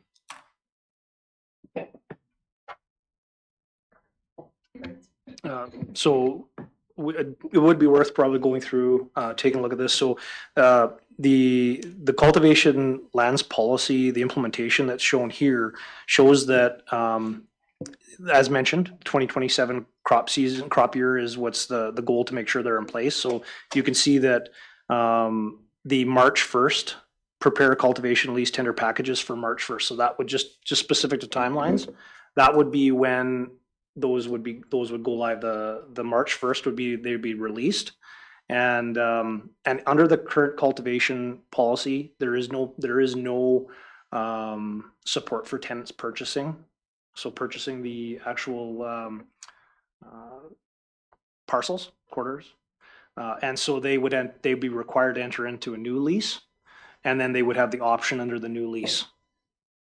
And so they don't really actually have any time to get ready then, because they can't try to trigger a sale now. And if they don't win the tendering process, they'll never get a chance to buy it. And so like I say, it's a much smaller group of people, but it's a huge concern, whereas everybody else gets another term of their lease to trigger. These people are going to be forced to tender. Like I say, I haven't even really considered this because it was cultivated land. There's no native prairie. Anyway, but I don't know. Is there something that we need to think about here?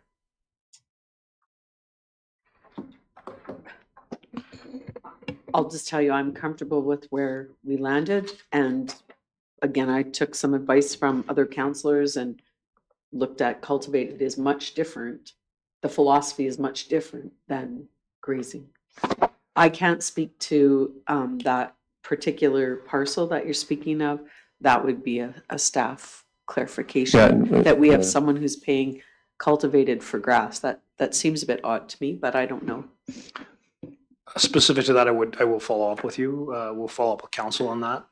But with regards to the sales, so we'd mentioned that tenants will need to through the process, the tendering process. Once they do have the right of first refusal signing, so there is that opportunity.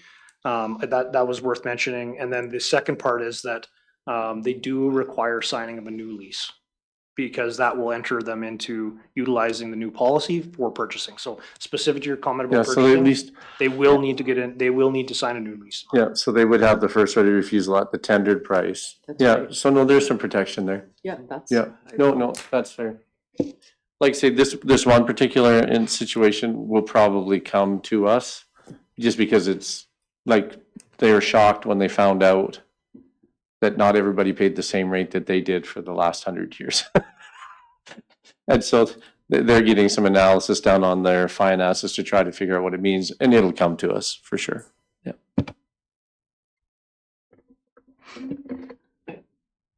Okay, any other questions on this draft memo? I think this is a administration making sure that council is aware and is in the loop of the process they're looking at. So if there are no further questions, it would just be to receive for information, not an approval or anything else? I can move that we receive this for information. Thank you. Any questions on the motion to receive the draft land lease implementation framework for information? Seeing none, I'll call the vote. Those in favor? That motion is carried. Please, thank you.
Okay, moving on to grazing lease agreements section review.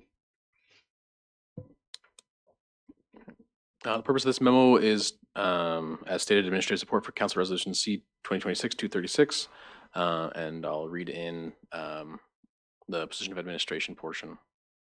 Many motions that included direction for amending the grazing lease policy were passed by Council at the December 16th, 2025 Council meeting and were integrated into the recently approved grazing lease policy as per resolutions carried by Council and were further and continuously reviewed starting with the January 27th, 2026 regular Council meeting.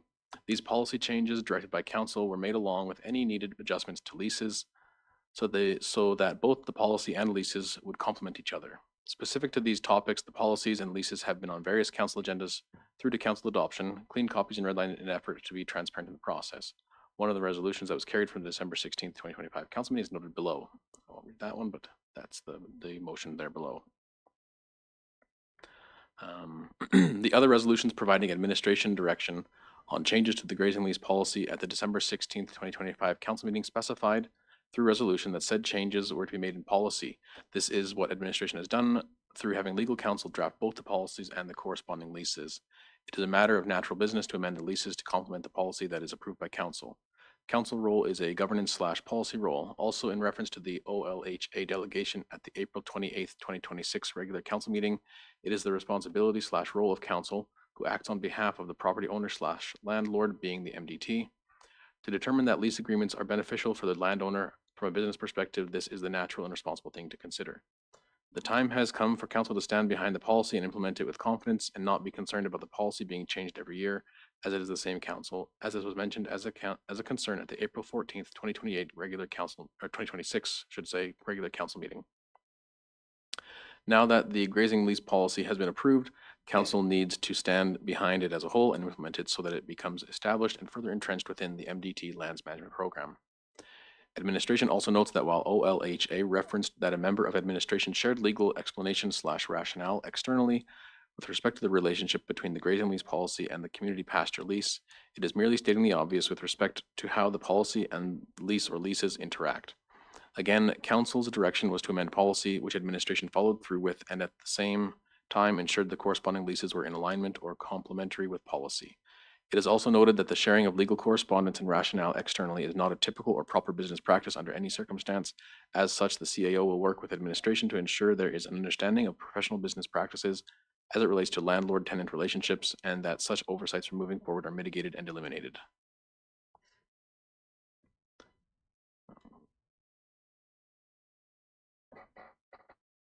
So Martin, I cut you off on your last, so if you want to restate your comments, just because I wanted to get you back on track. We'll start it going here again. Thank you. So I just want clarification on like 2.5. Like, so is the policy gonna override a written contract if it changes?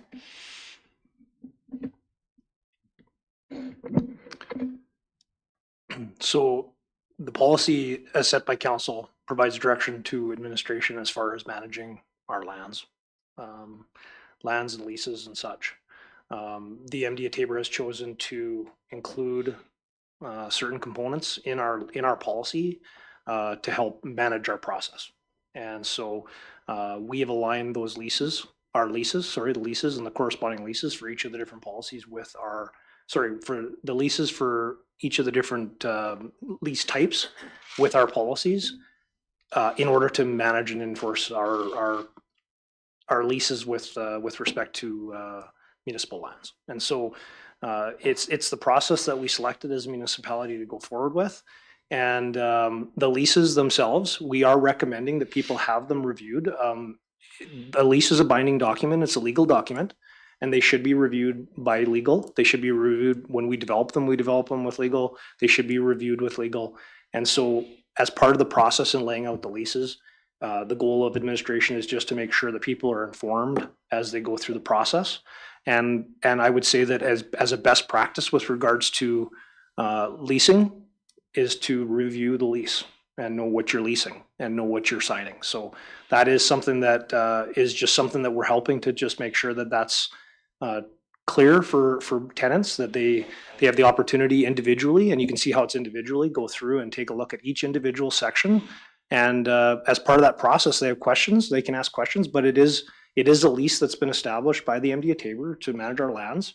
And so we're just asking them to recognize that as part of the process of going through it.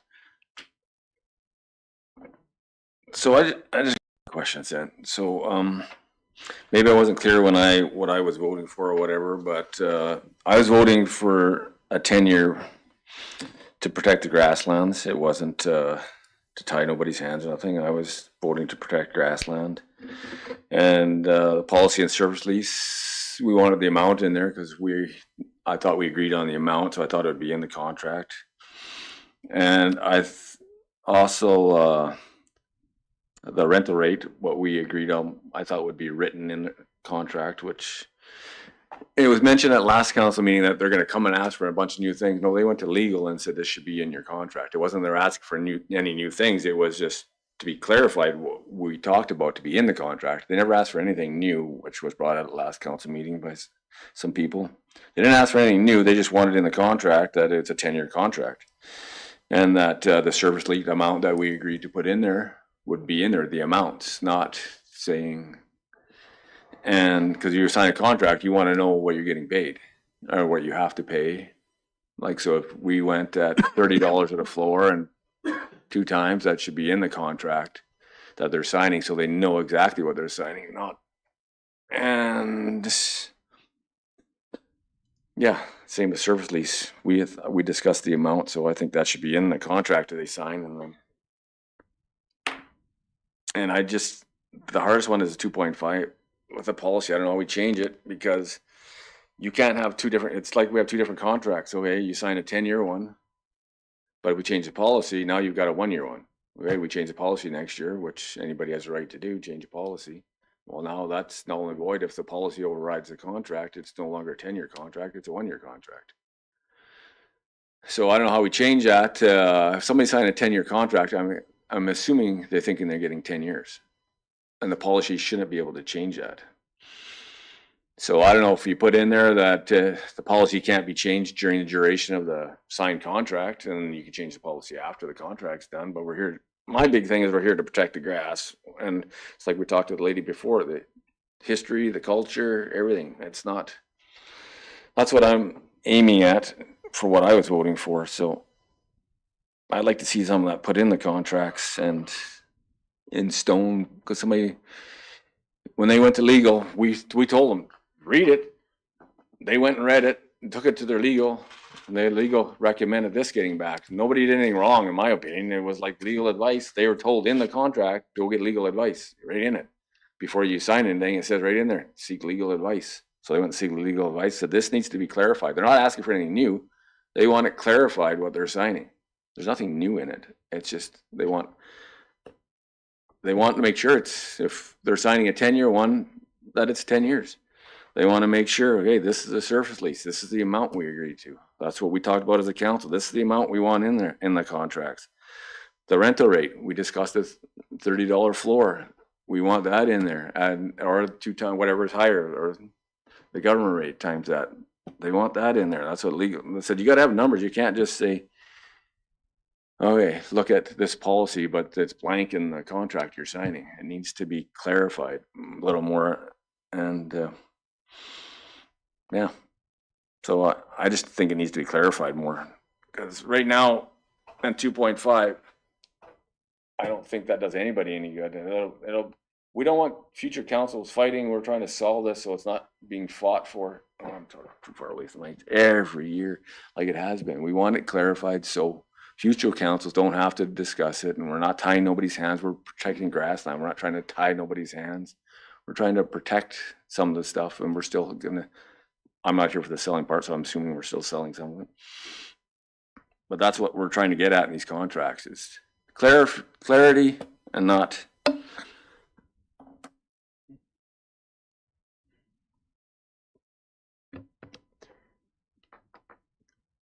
So I have, I'll go to you next, Lane. I have no, I'm okay with 2.5. I can live with that. I did wonder about 4.1. And when I started going through it after last council meeting, because the tenant shall, right now, I'm looking at the lease agreement on page 4.1. The tenant shall pay to the landlord rent an annual sum calculated in accordance with the grazing lease policy. So you have a spot there for the money, but like I don't disagree with Martin. It should say something, the correct legal, 2 times the provincial rate, or a minimum of $30. So I totally can see, and it should be, and then at the end, it says commencement date thereafter on the anniversary of the commencement date in each and every year of the term. So I don't think we put a specific dollar amount. We have that sentence that's in the policy, because then you have something to go back on. The only caution I had from someone else was that maybe, what if that rate doesn't exist? But I checked with someone who's definitely not in favor of leasing, the lease policy or the lease agreements, but is a cattleman, and he said he can't see that going away. So I have some confidence that that is a established item, even though it hasn't been around for long, because that was what my oh, well, what if it doesn't exist? And so if it doesn't exist, then that would make 4.1 have to be discussed by the council of the day, because it's gone. So I even though I was not in favor of these, I can definitely hear that part of not knowing, and maybe I just don't understand legal. So that's my comment on that. I'm going to go to Lane first, then you, John. So coming back to your comment about 2.5, you said that you're okay with that. Now, are you okay with leaving it in or taking it out? No, I'm okay with leaving it in, because I think any landowner or anybody who's signing a lease, there has to be some provision that something could change.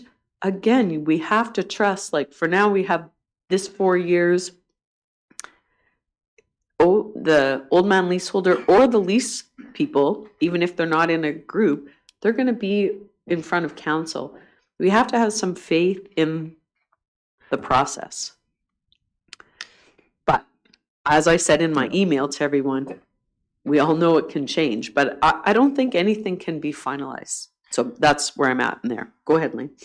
So my position on Article 2.5 in the grazing lease document.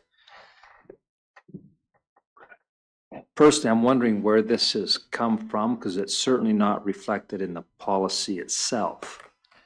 And in my mind, the fact that this has crept into the lease document, it seems to me to be overreach in the intent. And I don't think that from a legal perspective that we can arbitrarily overwrite an existing lease once it's been entered into. And that's what this clause, if it remains in the lease, would have the potential to do. We can have somebody sign off on the lease. They go into it thinking that things are secured, all the conditions are spelled out, and there's an escape clause that benefits one party, and the one party being the MD of Tabor. And that leaves the leaseholder in the lurch if the policy is changed at any point in time. And in my position, this is something that we wouldn't expect anybody else to sign off on. I don't know in the arrangement that we have with the BRID, is that going to be a lease or is that just a partnership for that Scope Reservoir project? Sorry, in agreement. Yeah. Okay, if it was a lease, we would never expect the BRID to sign a lease with the MD of Tabor with this clause in there. It wouldn't be done. They wouldn't do it. Why would we impose that on them?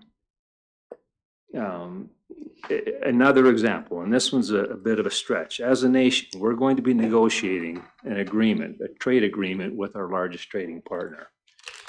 If after we had concluded a negotiated settlement, this kind of a clause was thrown into that trade agreement, would we as citizens of Canada say, yeah, that's a pretty good deal and we're prepared to accept that, knowing what we know now about how trade agreements are respected? This, I think, it needs to come out. 2.5, just in my mind, there's no grounds for this to remain within the lease document itself. We need to make sure that the lease agreement mirrors completely the policy. The policy drives leases. The leases do not drive the policy.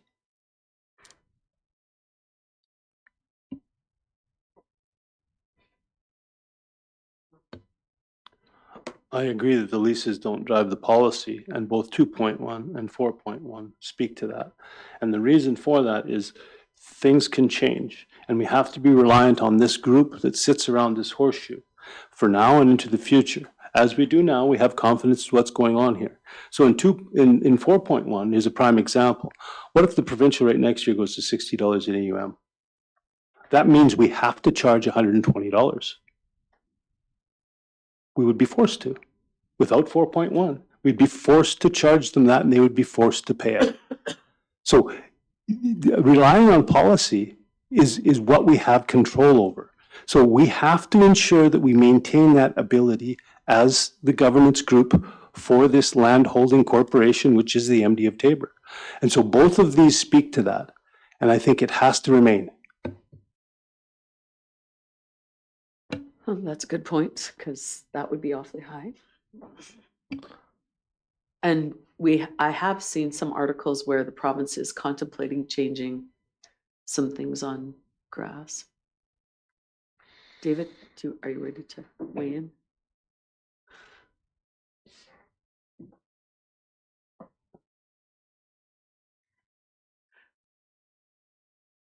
I think I'll let whoever wants to go next, but my other thought on this is there was, again, no attempt by council or administration or the legal who we had do this to try to make things difficult for the grazers. It was to align it to reflect better the cost. I don't think we got, and we did, we got there. But I don't think anyone is trying to pull the wool over anyone's eyes. Go ahead, Lane. But the inclusion of 2.5 in the lease agreement literally makes it possible for the lease to be nullified. The terms that they have entered into, that we have entered into with the leaseholders, we can literally overwrite them at any point during the lease. And that is not, that's not,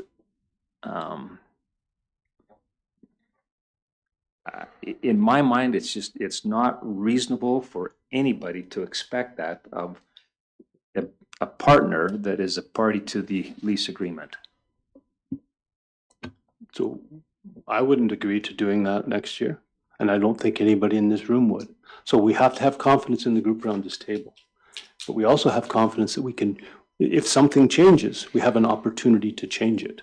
And if it was for the betterment of the municipality as a whole to do so, and this group around the table sees that benefit, and it doesn't mean on all of it, it could be on some of it. We don't know what that is in the future. Just like we don't know what the provincial rate is going to be in the future for the 4.1 portion. So referring to the policy is how we allow the governance body to govern. And so without that, then why are we even here? Okay, referring to the policy is exactly what we need to do. Policy cannot be implemented retroactively. You simply cannot go in and apply something retroactively and overrule what has been done. It's not possible to do that. So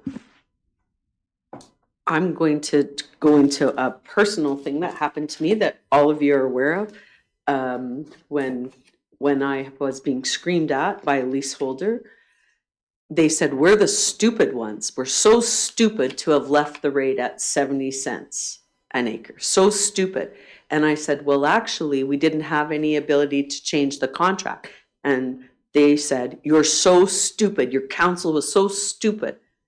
And for that reason alone, I'm like, we have to have a provision to make a change or an adjustment, because she's not wrong. We should have changed the rate, but we didn't have a capacity the way that the lease was done. It said, this is what it is for 10 years. And 10 years before that, it was the same rate. So as I was being called stupid over and over and over, I was like, well, she's absolutely right. She identified that we didn't have a clause that allowed to have a change.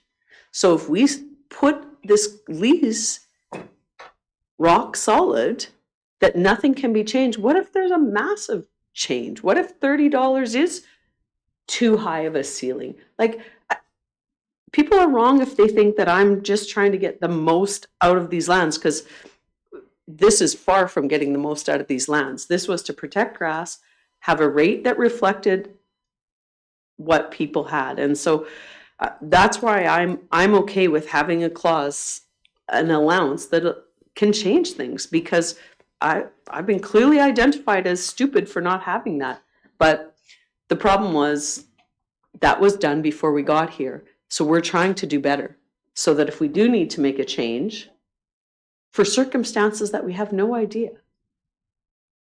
And 10 years ago, cattle was in a tough spot.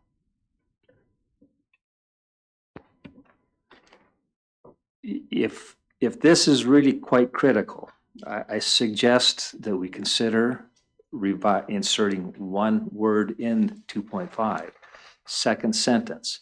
The tenant further acknowledges and agrees and accepts that negotiated amendments to the policy may impact the tenant's rights under this lease. We should not be in a position to arbitrarily impose a change in the lease without at least sitting down and having a negotiated discussion. Okay, I want to, I probably can live with that. I need to just think about it, but I thought that there's a clause in the policy. Let me just get down to. Reserve sale. Just wait if I'm in just the policy. Okay, just a sec. Sorry, I gotta get out of that. Could you pull up the grazing lease policy? It is in the, yeah, that would be, if you can do that there. And if not, I can try and pull it up on this other spot.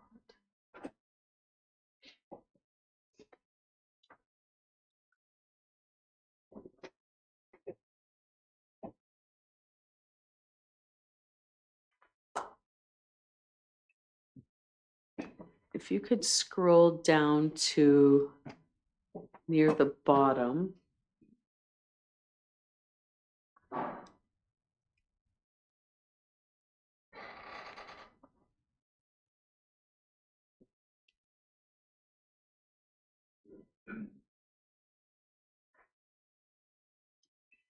On the, if we were going to change the context of the lease, how much time? That's the section I'm looking for. I'm just having a hard time.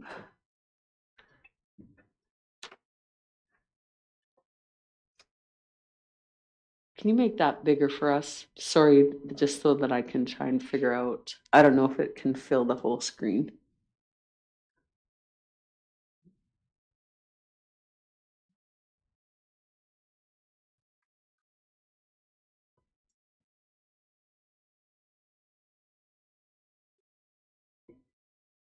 I'll try and get it. Okay. So not there, not there, not there, not there. Keep going. Okay. 10 years.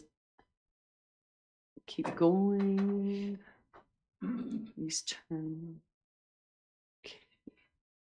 Okay, in the event that Government Alberta changes or updates the grazing rental formula or methodology, the rental rates under this section will be submitted to council for review and direction. Okay, so we're covered there. And then let's keep going. First right of refusal relates to sales, sale or assignment. We know what that is. Keep going. Sorry that I'm kind of driving this bus, but okay. Transfer acknowledgement, keep going. Tenant purchase option, keep going past that. Surface leases, we have that. So let's just look at that because there's some comment that we didn't have that. The policy outlines what those surface leases are. But I think the worry is that that could change, not in the next year, but in 4 years. I think it's when there's another election or whatever, and they're signing a document Well, that's longer than 4 years, right? And so that's the concern. I don't think we're gonna make any changes Yeah. in the next 4 years, for sure. but again, they could still change, like, I'm living example of election happens and things change. Right. And so having a lease agreement that isn't for the actual term that's written on the agreement is what we're talking about here. If this is a 10-year renewable lease, I think we're mostly talking about community pasture here, right? Everything else is like short term. I mean, they do have 10 years, but most of this is going to get settled before that, and they don't get the right to renew. We're talking about community pasture here, which are, these associations, nonprofit associations that are for, and so to have a long-term security that they know what they're actually signing. So, I think we have the votes in the room to take out that thing in 25, but I want to talk about it so that we really are understanding what we're doing.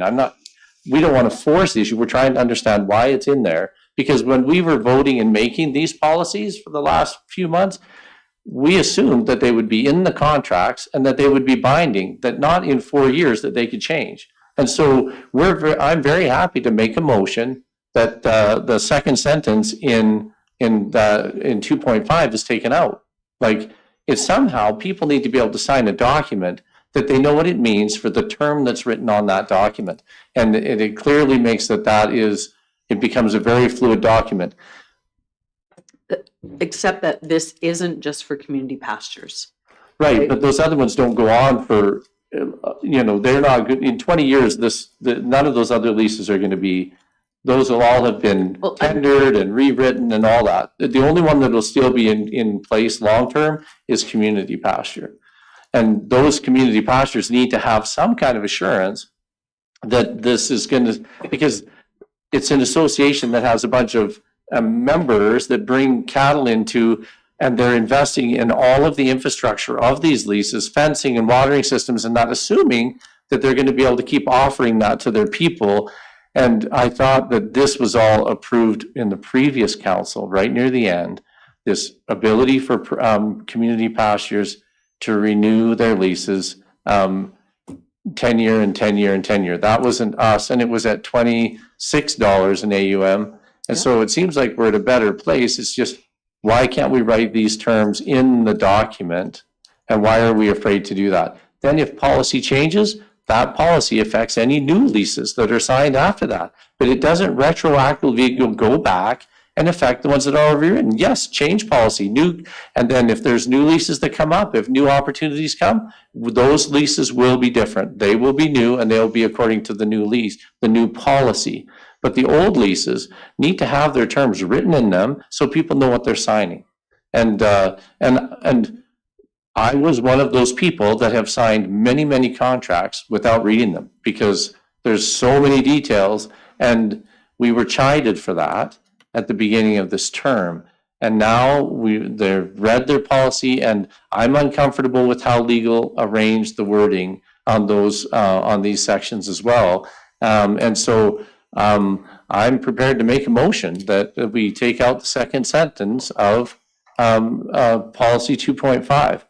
And we can talk about the other ones as we go, but that's a starting place for me, is that people need to be able to sign a document and know that if this is a 10-year renewable document, that it's actually going to be what they signed for 10 years. And I don't think in the world of grazing and cattle management and land management and fencing and water systems, 10 years is a blip. Like there's no way they can make plans that can adapt to something changing faster than that. That's why the province does these lifetime renewable leases, because managing grasslands is a long-term affair. So I don't think there's any problem with doing that. I struggle with the problem because our job at this horseshoe is to protect the best interests of the MD of Taber. And if we need to have a policy that allows some of that, I think that's important with respect of the community pastures, but it doesn't say community pastures. This is the grazing lease policy. And I'm struggling with if we're going to take that out. I mean, they more or less, OLHA has more or less written the document. And I've conceded to some of that, but now we're just going to let them decide. And it isn't just, if it is just on community pastures, it isn't for 10 years. It's for 10 years, then the next 10 years, time eternity. And I was good with that. But now I will not be voting in favor of that. And I just want to go back, since I am running the meeting, you've now made a motion to remove 2.5 out of the lease agreement document for tender grazing lease. Is that correct? Community. Not just on the community grazing lease.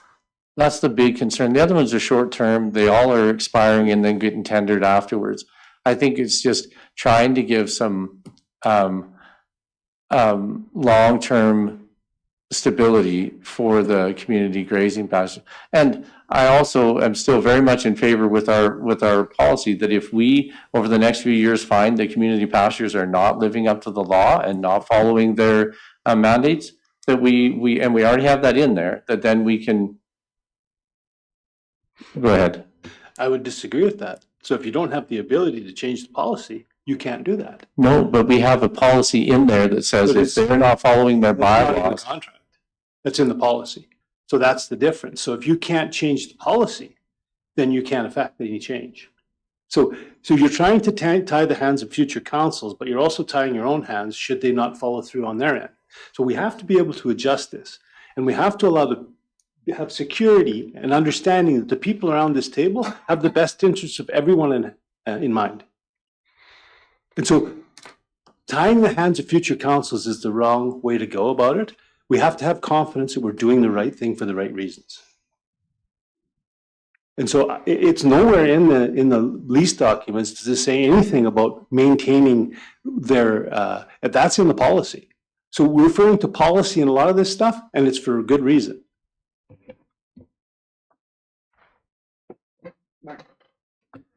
I disagree that OMET is writing their policy. I don't agree with that at all. They want a contract knowing what they're signing. They're not rewriting it. They want to know what they're signing. And if they sign this, it's not 10 years. It's year by year if they sign this. So they want to know what they're signing. So they went to a lawyer, and a lawyer told them, it says 10 years on there, but it's not 10 years. The contract's for 10 years, but with this in there, it's not 10 years. It's year by year. You can change it every year. It's not a 10-year contract. That's what legal told them. So by having this in here, it's not a 10-year contract. So they're not writing it. They just want clarification that they have a 10-year contract. As well as our intent to protect grass was a 10-year contract. But by having that in there, it's not a 10-year contract. It can be changed at any time. So they're not asking, like before, somebody said, oh, they want to add a bunch of new stuff. No, it was a 10-year contract. They want 10 years. They wanted clarification that they got 10 years. But having that statement in there, it's not 10 years. I definitely want to understand John's comment about the bylaw stuff. What can we do if grazing associations are not following their own bylaws, and if those bylaws are not following the act?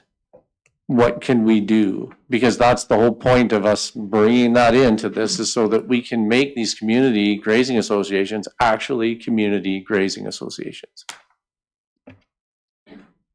I guess if the town of Tabor doesn't follow their bylaw, what do we do?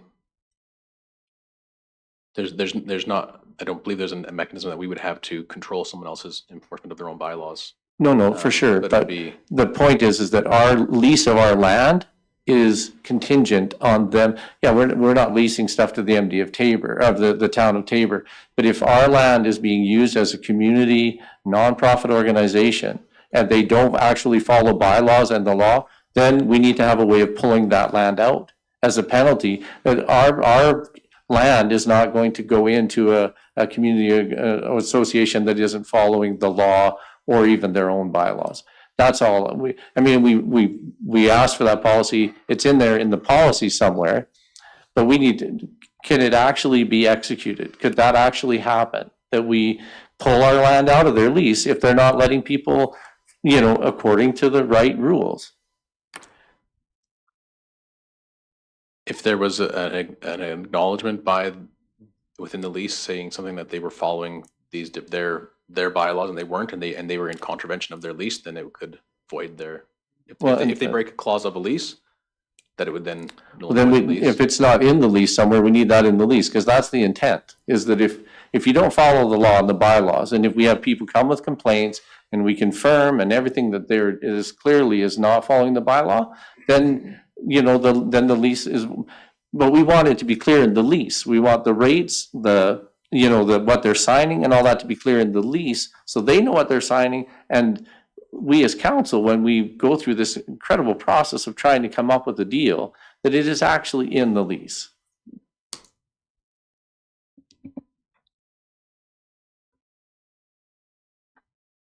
I think it's really hard to write into a lease contract all possible issues you might come up with someone you're leasing the land to, just like it would be in a private deal. So you have to have the ability to be able to change that. And it doesn't mean you're not going to communicate with the people that you're changing it with, but you have to have that ability as the governing body of this to be able to do so. So should that change, and let's say there was a community pasture that ended up with one family holding all the land, or one individual. If it's not, if we don't have a policy to support changing that, and it's not identified in the lease contract that it's the policy that drives that, we have no choice. But don't we have clauses already built into here that if we want to use an alternate use, we can give them a certain amount of notice? Like, it seems like we've got multiple loopholes here. And the one loophole that are trying to avoid is that just if we change an overall policy at the MD level in 4 years, that it doesn't retroactively go wipe out 10-year leases that have already been signed. And so, but there is, if we need to change the use of land, if we're doing some major thing, I think we already have that built in here that we can, make changes. I don't think that 2.5 needs to be in there.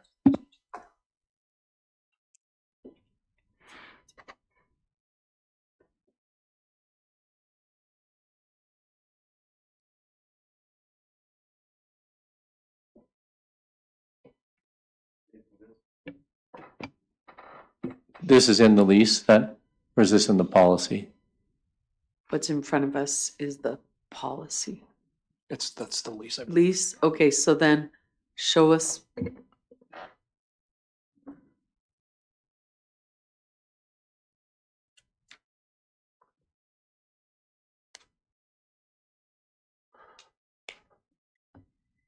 And so when I look at this lease, if we want to be able to say that there's an out clause, where is that then? Because we need to have an out clause. Well, don't we give a certain amount of notice and But that's in the policy. So that's what I'm struggling with is. But the policy. When it comes to the rate, that's the policy as well. So the policy drives a lot of these things. So and so you have to have the ability to be flexible with a lot of these things. It doesn't mean you're going to fundamentally change this. To say this is a 1-year agreement is ridiculous, because the same people are sitting around this table. We're not about to tear up the lease next year. And not only that, we'd have to pay damages because you signed a 10-year lease. And so there's a lot of implications to ending the lease. So I don't, legally, you'd be obligated to do something.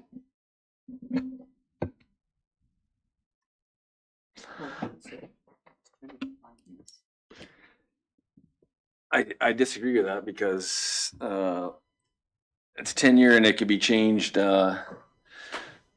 It's been actively out there that people are trying to get rid of some of us off the council. So if the votes change the other way, they could change it next year. It's been actively out there. People are trying to remove some of us.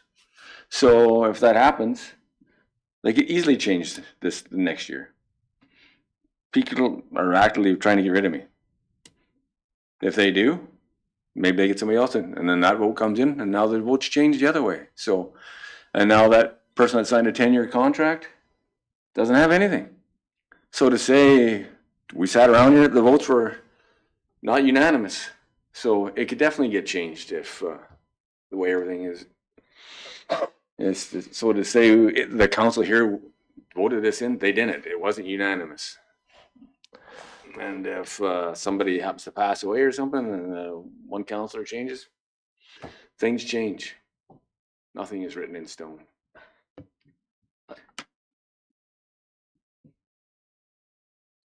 If you're signing a 10-year contract, you want it written. And is there an out clause? Yeah, there is after 10 years. You get out of it. We're trying to protect grassland after 10 years. Yeah, you could change a policy in the meantime and say at the end of the contract, this is what we're putting in.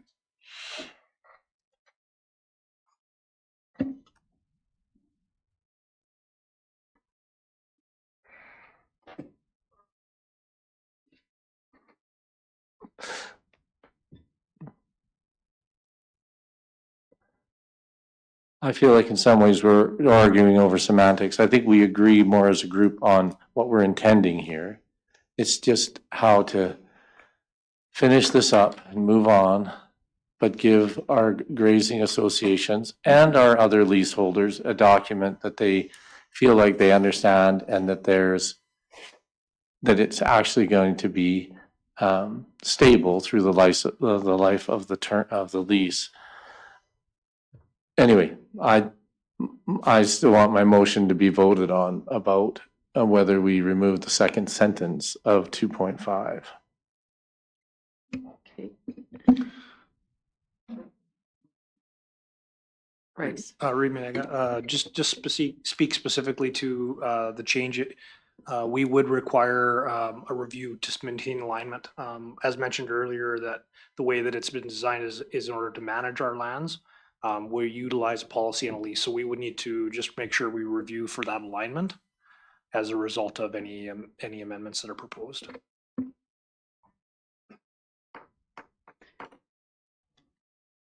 Right, and that's our expectation of administration on any decision that we Yep. make. So the motion is to remove from the community pasture grazing lease, to remove from 2.5, the tenant further acknowledges, agrees, and accepts that amendments to the policy may impact the tenant's rights under this lease. Any further discussion or comment on this? John? I would ask the vote to be recorded. Okay, I would far rather go with Lane's proposal, where it says negotiated amendment, and leave it in there. That's kind of my opinion on it. okay, thank you.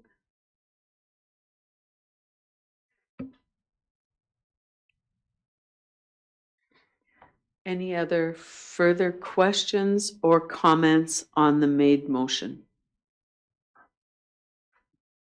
Yes, what do you think, Lane? Like Ernie's liking yours?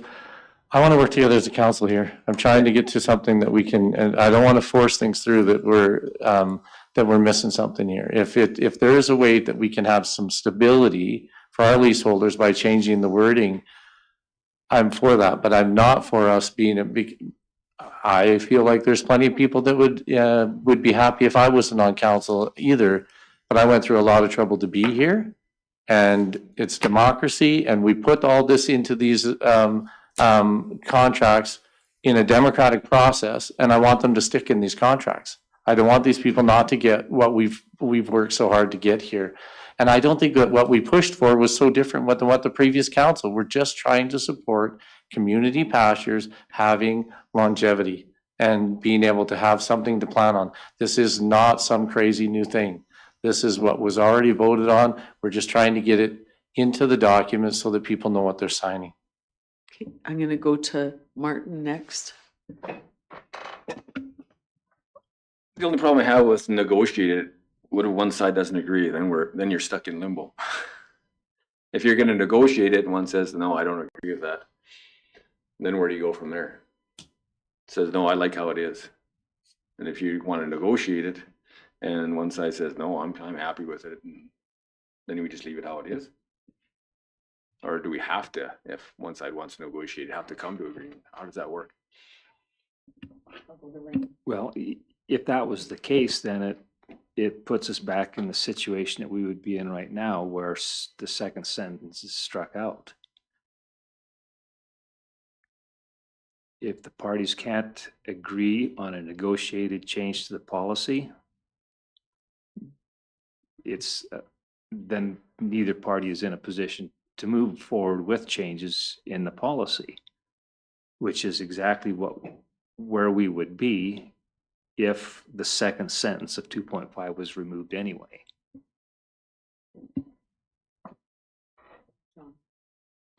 When we remove this, it's going to fundamentally change these lease documents. They're going to be way more complex because we're referring a lot of things to policy here. And that's what drives this document. So be prepared for a much longer implementation.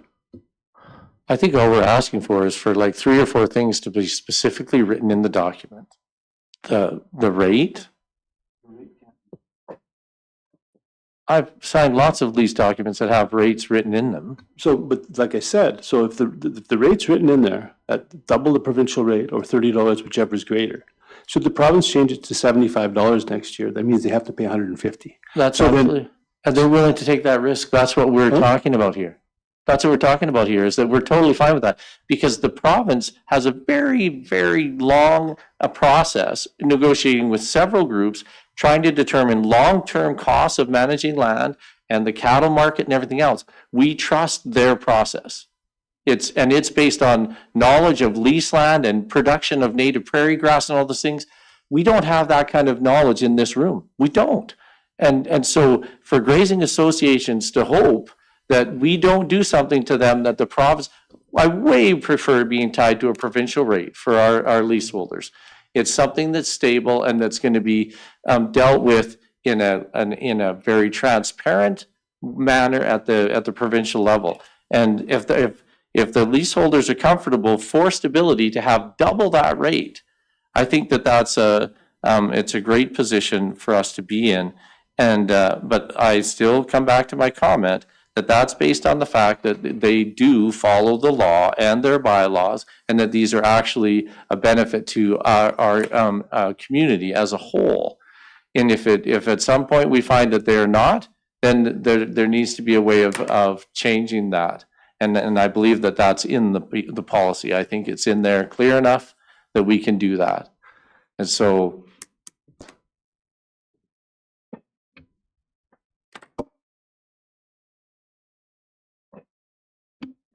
Another comment I'd like to make is I don't think that either group is terribly hard to get along with.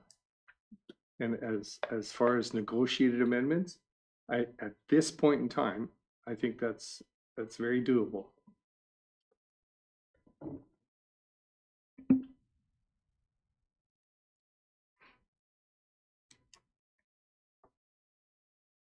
I'm just trying to look up the things in this post. So if we changed it to the tenant further acknowledges, agrees, and accepts that negotiated amendments to the policy may impact the tenant's rights under this lease.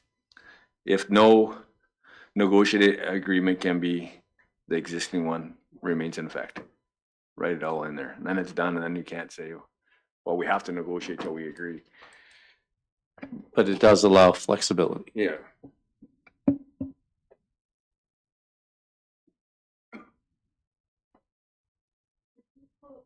Could you please pull up under the grazing policy under, yeah, so this is where I think even on the, I know we're talking a couple different things, but I'm just trying to work through what it looks like in our mind. In the event the government of Alberta changes or updates the grazing rental formula or methodology, the rental rates under this section will be submitted to council for review and direction. So I feel if we don't have the amendment part, then we are not even able to deal with 3B.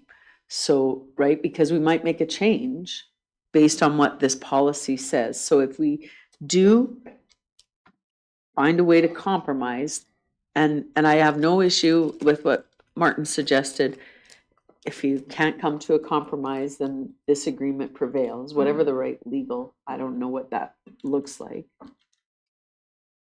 Yeah, I'm good with that.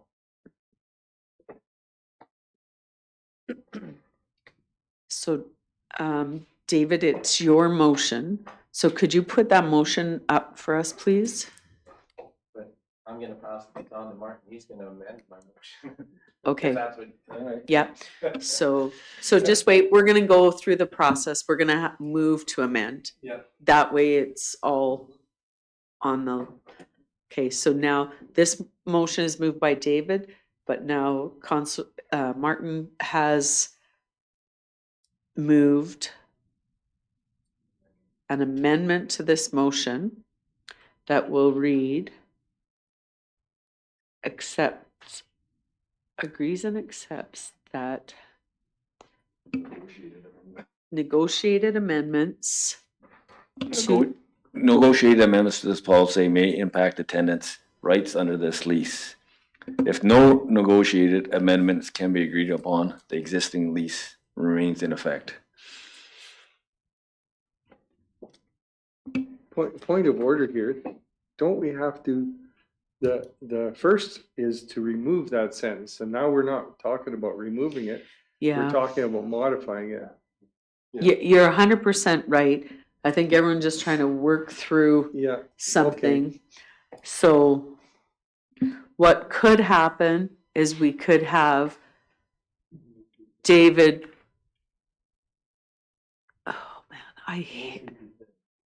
Yeah, the motion can fail, but, so we can do that, but right now there's already an amendment.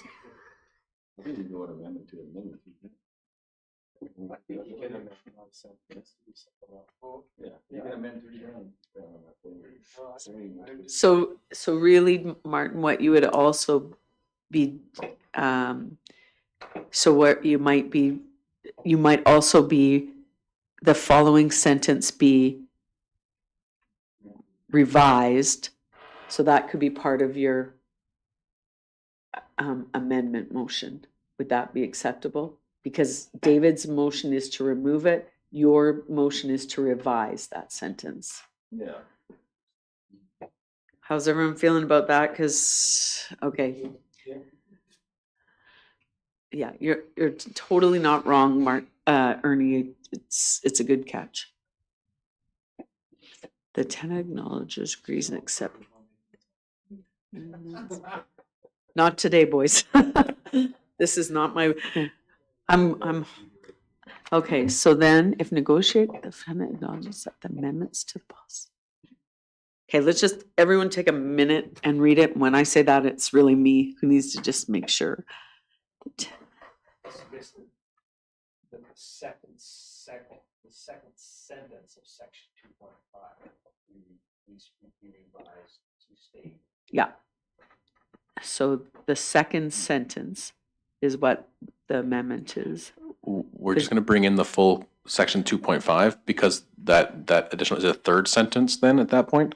And so we'll adjust that section 2.5 be revised, Okay. bringing in that whole section with that third sentence that's been added by Councilor Condor. I knew I should never asked if we should work through lunch. How dumb. Just shot myself in the foot on that one. Okay.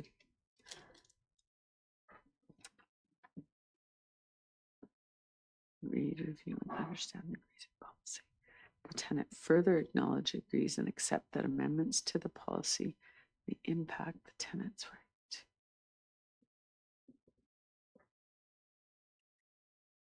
Acknowledges, agrees.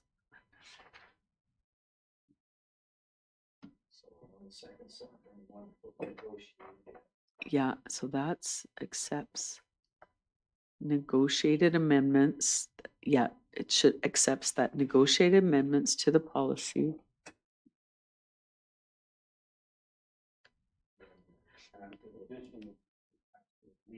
Yeah.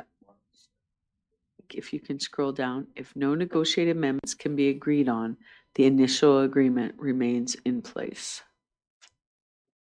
I mean, it still gives an upper hand to the community pastures, but I think it gets us closer if there was something we had to change policy-wise that impacted them or MDT.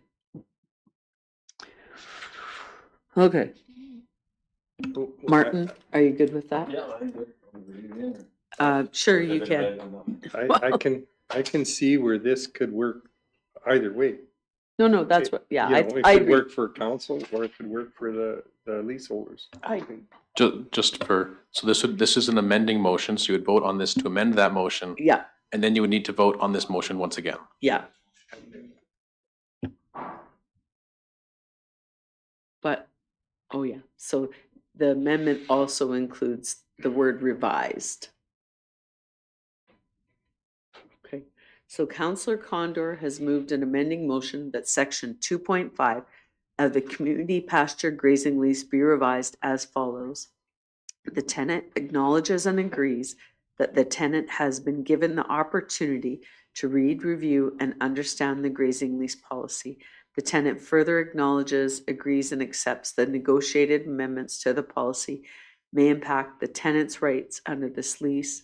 If no negotiated amendments can be agreed on, the initial agreement remains in place. Any further or comments or questions on the amendment? Seeing none, I'll call for the vote. Those in favor? Those opposed? Okay, now we go back to the original. But I don't even know how you go back to the darn original. So now it's amended, and now we vote on the new. Yeah. This was just to amend it. Yeah. So now you're gonna make it vote on. This is the new amended motion that Councilor Tory made. Yes, so now, yeah. Okay, so Counselor Tory moved that with the, and I'm reading it in because we have to make sure that we've got this right. That section 2.5, the community pasture grazing lease be revised as follows. The tenant acknowledges and agrees that the tenant has been given the opportunity to read, review, and understand the grazing lease policy. Tenant further acknowledges, agrees, and accepts that negotiated amendments to the policy may impact the tenant's rights under this lease. If no negotiated amendments can be agreed on, the initial agreement remains in place. I have one question, and I don't know, since our council, unlike Lethbridge City, doesn't have a lawyer on hand, does this at all suggest that the community pasture organization can propose an amendment?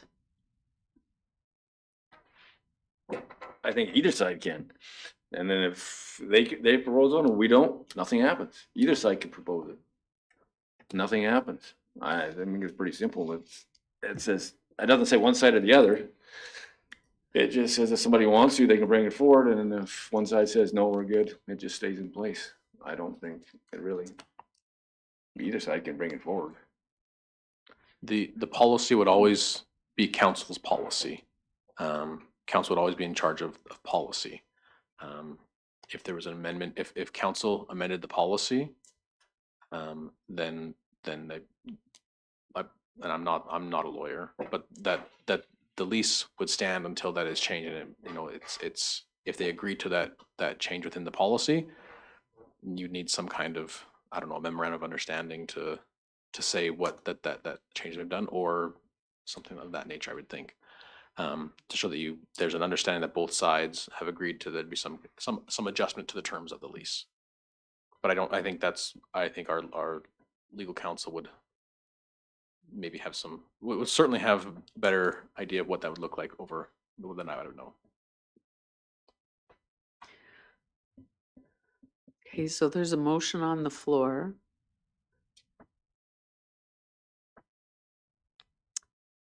Can there be a motion that states, and I'm just asking this question,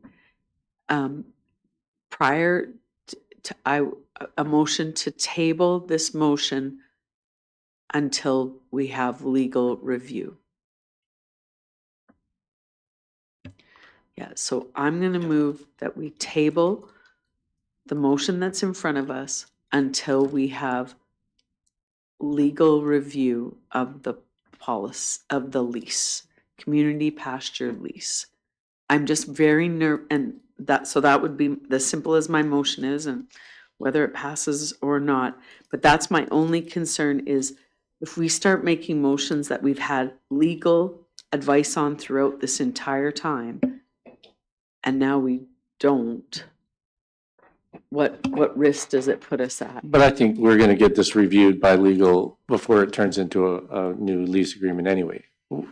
Aren't you? That's what you just told us, right? Whatever we make a motion of, you're gonna have to run it through legal before it's actually written into a lease document. But we're motioning to change the lease. No, true, but they're gonna still review that before it actually goes. Well, the policy is live right now, right? And so I think tabling would be the right way to do it.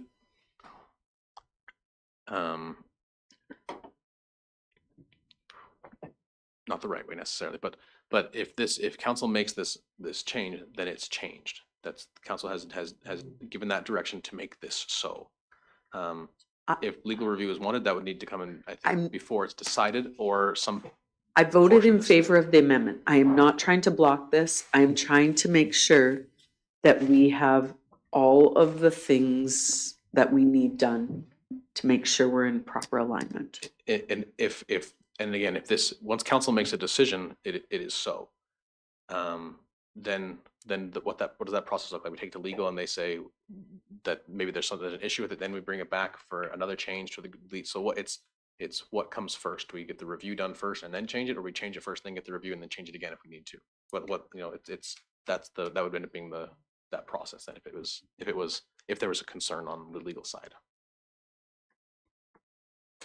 Read me, Nick, just to provide clarity on my comment, it was for council consideration in bringing forward a motion, just that we would need to do that. So just for council to take it into consideration in the motion.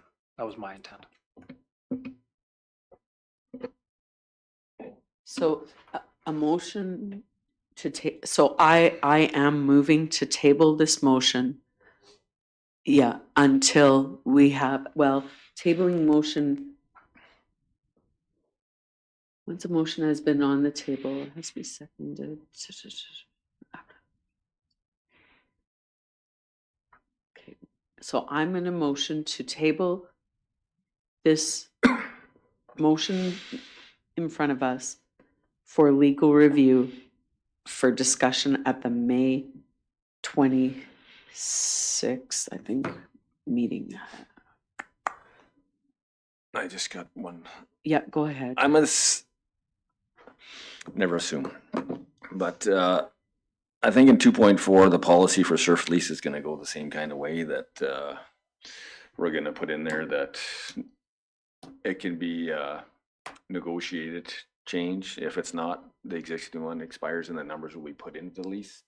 And the same thing with the rental rate, it'll be put in there and the two parties can negotiate a new lease if they want. It'll follow the same suit as this one. So our policy for this, if it changes and negotiated, I think the same thing should be for the surf lease. If a negotiated amendments can be made, it'll be the same thing, and we get legal back on it all, and then we just carry forward. And the same as rental rate policy, it's $30 floor, 2 times it, and if one party wants to come back with an amendment, they can, but both parties have to agree. If both parties don't agree, it just stays how it is. We can do the same thing, I'm assuming, for 2.5, 2.4, 4.1 for the policies on the service lease, the rental rate, and just add in there and negotiate amendments can be made. And if both parties agree, Yeah, I was feeling the same way. If this 2.5 stands like this, then it will affect all of those other things. They will have the same exact, if we can't agree on a change, if there's some cataclysmic, economic change that requires something to change, and we all can see that, we will be able to negotiate it and change it. If not, it's just for 10 years. The contract stands as it remains in place. It would be nice to have something that simplifies so that we don't have to fight through each one of those things. We just want them to be stated, and unless there's somehow a big reason that everybody agrees on, it is the lease, and it remains in place. Okay, a tabling motion can't be debated. It is to be on the floor. So I've made a motion to table this for legal review and be brought back at the May 26th council meeting. I'll call the vote. Oh, sorry, David. Just a question, not a debate. Yeah. Will that, I guess what we're all hoping is that means that that's the same for all these other things. Sorry, that we're kind of tabling the whole thing, or are we going to then carry on and do this same with the other ones? Because I think this statement could affect them all and just clean the whole thing up. And so I'm fine just tabling the whole thing and getting legal, because I don't know how we're going to fight through these other ones without knowing what this is. Yeah. we're gonna be in the same boat. On the I other think so. Yeah, we just table it and get advice. Okay, I'm fine with that. Yep.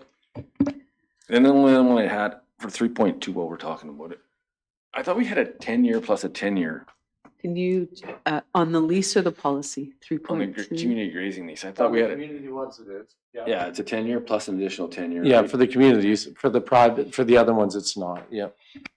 But what is the rate on that one? That's the part I don't understand. Is that going to be negotiated on both parties? Is that rate going to be negotiated by the two parties, or how? What was set in the stone on? What's the rate for the second 10 years? That's the part I don't. Well, I really feel that should be able to be like set, because I mean, we can't, tying people for more than 10 years, right now, we for sure know we have 2 times or less than 30, but, you know, I don't know that we can set the next 10 in one policy. No, that'll be tougher to do, but I just think it should be, I would just like it, I don't know how you write it, right in or negotiate it or. The sentence. Because if you say, okay, you get another 10 years and we say, well, but the rate's gonna be $200, well, that just nullifies the next 10 year because I'm not gonna sign it, right? It's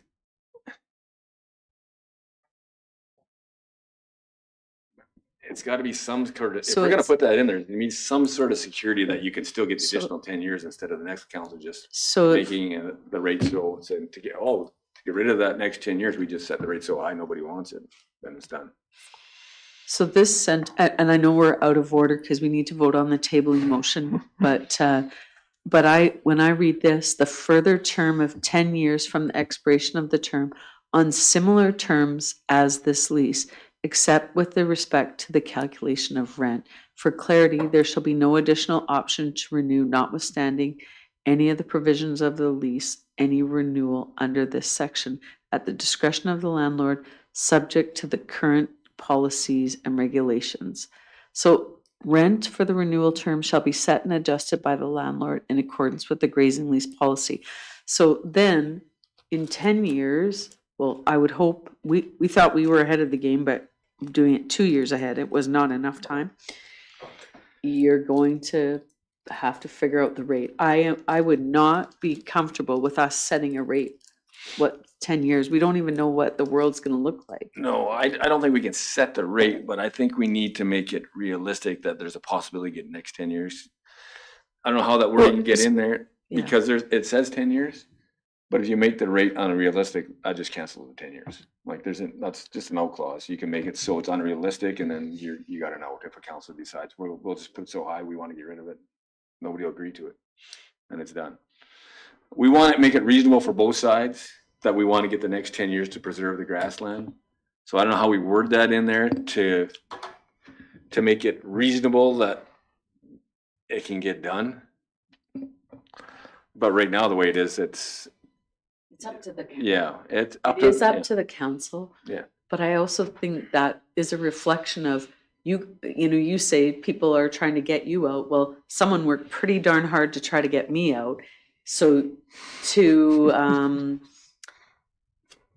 you have to put some faith in the democratic process and that the people at the Horseshoe are going to do the right thing, whether for the leaseholders.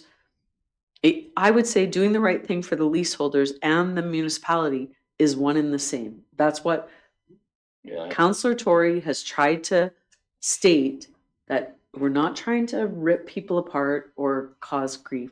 So I don't think taking away the policy right of a future council is the right thing to do either. I'm not trying to tie hands. I just don't want, this has been a pain for years. I'm just trying to solve it's not pain for years to come. We can be the ones to blame and we put it in place and it won't have to be worried about Maybe for 20 you years. could And they can look at me and blame me. I'm fine with it. maybe you could solve climate change too. Now, just on that for clarity statement that says, for clarity, there shall be no additional options to renew. So are we saying that in 20 years, community pastures are being disbanded? Is that what we're saying? Like we're pulling this out? Or is it saying that, because I don't think that's our intent. I don't think that's ever been the intent. So I'm not sure that sentence should be in there. Go ahead, Lee. I'm thinking it's in there because there's no automatic option to renew Right. in the agreement. You can always enter into an agreement for a new lease, but there's no provisions within this agreement to automatically renew. And was that the intent of Merrill Harris when he put forward this motion that kind of led to this? That was it only for 2 terms, or was he saying, or not just him? I think it was voted on unanimously that it was. happened. So was the intent just 20 years? Or was the intent that this is a renewing 10-year lease? Because that isn't what that says.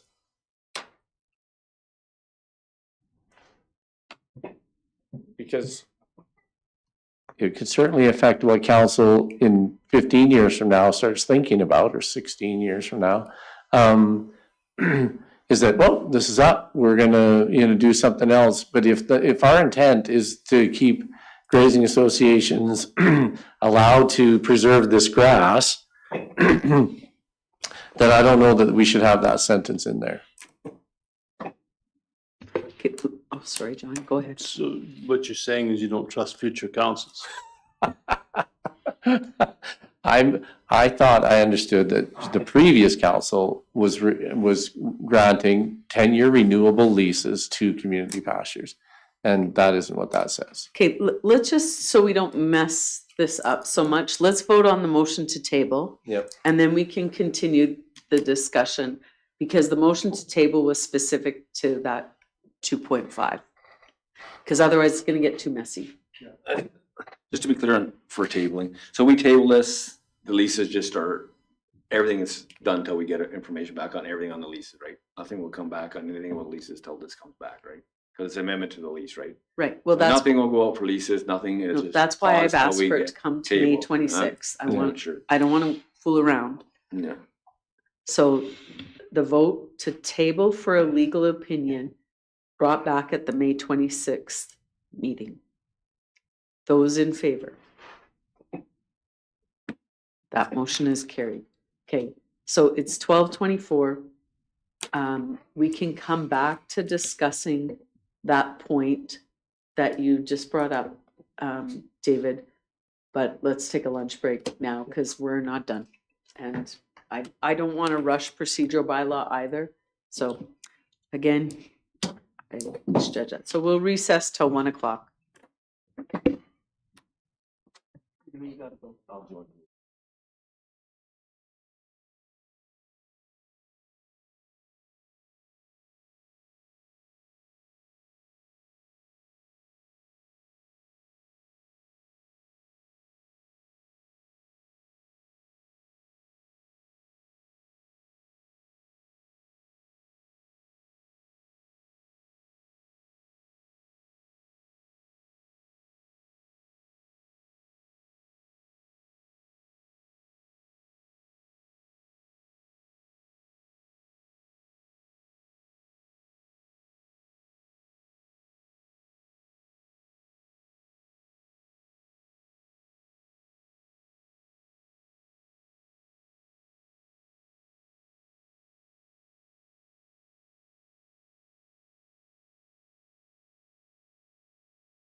your mic on. Oh, yeah. Sorry. Call the May 12th, 2026 regular meeting of council back to order.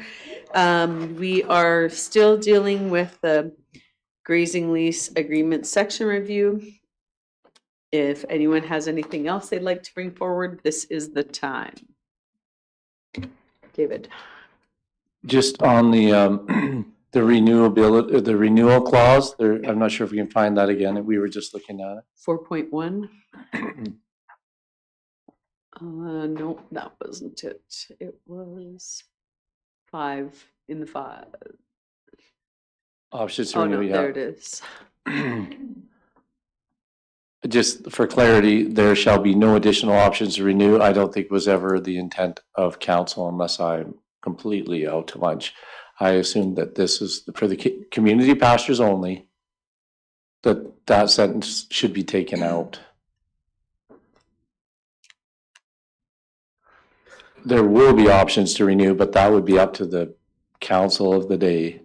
We don't want it to give the impression that we're trying to terminate community pastures use of our land after 20 years. That isn't the intent. So how do we do that?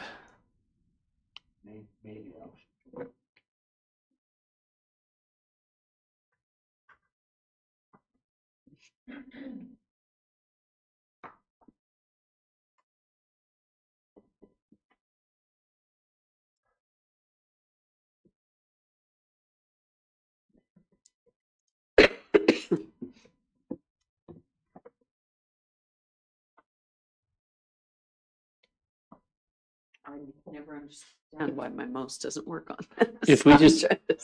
If we just take out that, if we just take out that sentence completely, then it just carries on saying, notwithstanding any of the provisions of this lease, any renewal under this section shall be at the discretion of the landlord and subject to current policies. And so that gives us the flexibility, but it doesn't send this impression that somehow we're trying to end community leases in 20 years. So I'm prepared to make a motion to eliminate that sentence that starts with for clarity out of 3.2. Lane. And will you add to it and that we seek legal review of that change Right.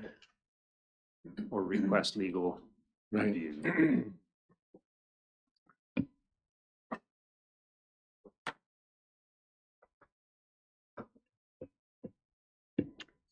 Do you have a concern with that, you guys?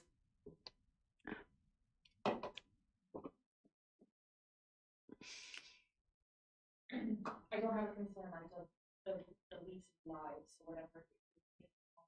Change it. From what I understand, we want it to be included in this.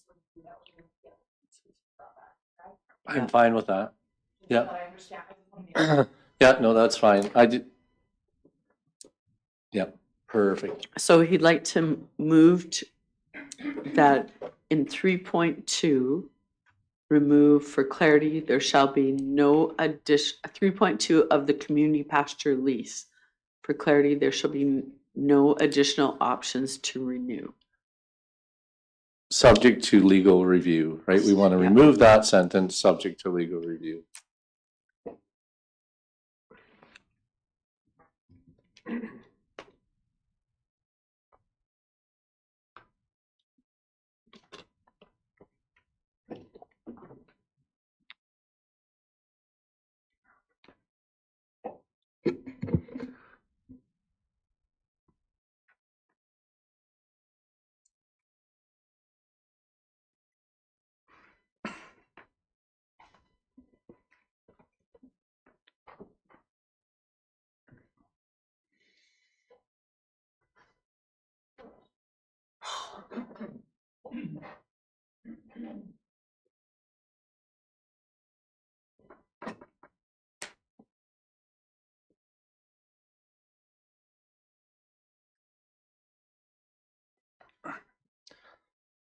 Excuse me.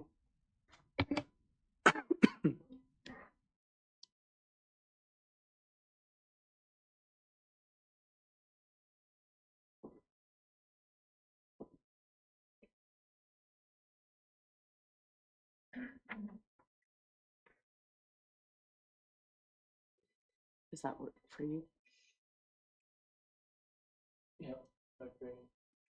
David moves that the administration have legal counsel. Before I read that in, is there other items you want to do? Because then we could make it a bit of a omnibus motion. Yeah, we can add those other three things to the legal review. We want to, we would just like for clarity for the leaseholders to be able to see in their lease the term of the price and the surface lease. So that, anyway, subject to review. So what do we say? You know what? were Let's those other let's three keep things? them separate. Let's Okay. keep it separate. So I know, sorry, it was me Nope. who thought we could, but then I'm like, let's just leave this. Okay, so the motion on the floor. Administration have legal counsel review striking from section 3.2 of the community pasture grazing lease for the following. For clarity, there shall be no additional options for renew. Any comments or questions? Those in favor? Those opposed? Okay, let's keep going on the ones that you'd like to bring forward. Just that the rent and the surface lease stuff is actually stated in the contract. Okay, let's go But to, that can be part of that legal review, because if that covers all those things, then we're fine, right? As long as those things can't change without there being negotiation. So they all may get covered by that one, sentence in 2.5. The lease rate could change annually. What's that? The lease rate could change annually. But that's, go ahead. It could change annually, but we just need to reference the fact that it's based on the Yes. provincial rate, which could change Yeah, annually. and that's the statement that we want And clarification. the only time it's gonna change annually is when it goes higher than $30 an AUM. Yeah. Yeah.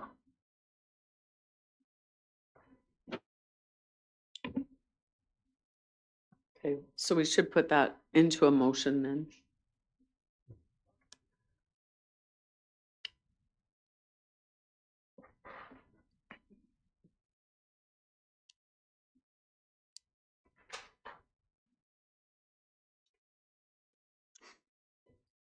Bryce, And just specific to that, because that is what's been identified as a definition of the rent. That wouldn't need to be negotiated if it's changed, because we're pointing to a program that's developing a rate annually. And so it's a formula essentially. So the only negotiation would be is if we wanted to deviate, or if there was a reason to deviate or look at that. Because it's actually determined to be a formula for calculation and then a base rate. Yeah, and that's what we want. We just want it based on that formula. But if somebody wants to change that formula, that's where the negotiation would happen. Yeah.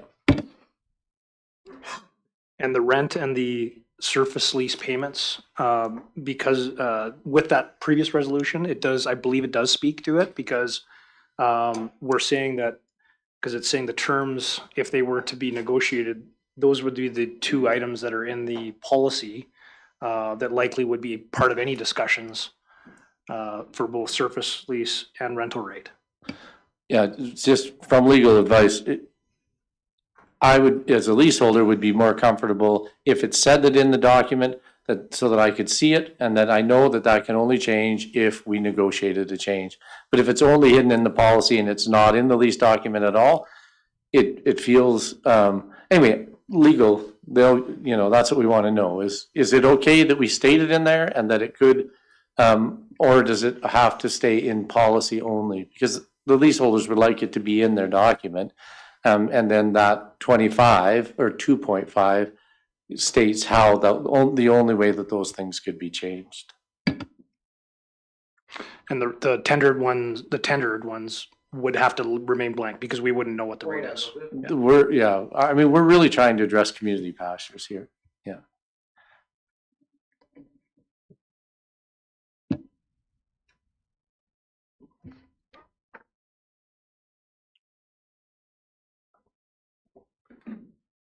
I think it should be noted too that that doesn't apply to 3.4. I think even though it's in the list and it's being discussed as part of the group, 3.4 is a separate item.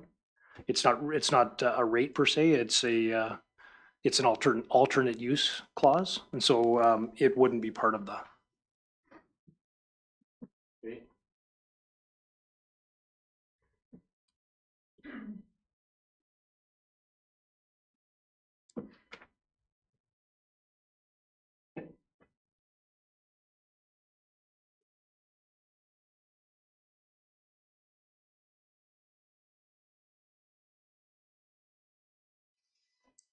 Does that work?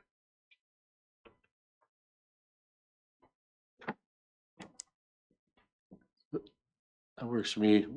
Lane, what do you think? Okay, Okay. I can read it in.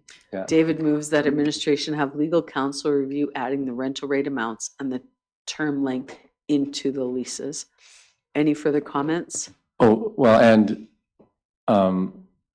the surface leases, we wanted those to be written in there unless they're, so it's those surface lease, the number amounts that we've already put into our policy, we want them in the lease document. And this is And for, this is for of the community pasture. pasture lease. Yes.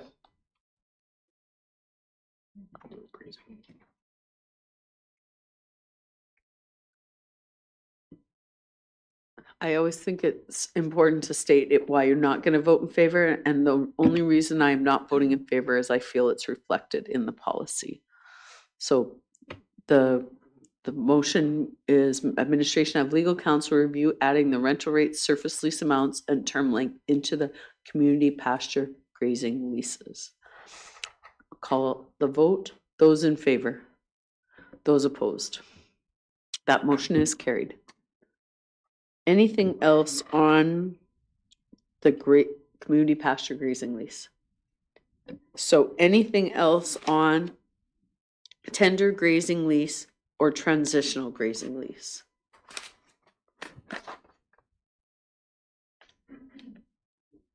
So then we're ready to move on to the next item. If you can bring Marie, that would be great.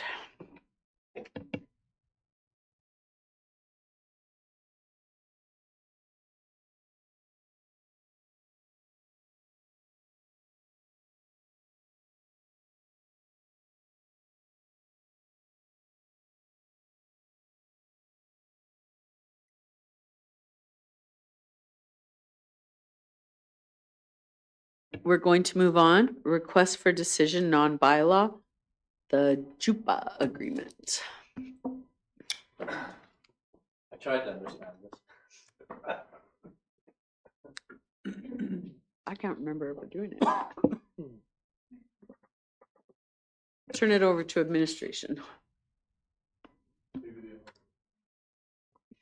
The JUPA or the joint use planning agreement is a requirement that municipalities have to have with the school divisions that are located within their boundaries.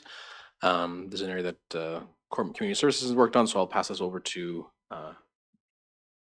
Bryce to go over it and review it. Thanks, Mike. So in consideration of the JUPA or the joint use planning agreement, the MD of Taber has reached out to Horizon School Division that has schools actively within the MD of Taber. And so according to the MGA and the regulation, it is required for active schools within the last 3 years, according to the regulation. So we did reach out to them. They've gone through this process a number of times. And so we utilized one of the templates that was provided for municipalities. And so we used a draft template that was applied to the needs of the region here, the municipality, and its relationship with the Horizon School Division.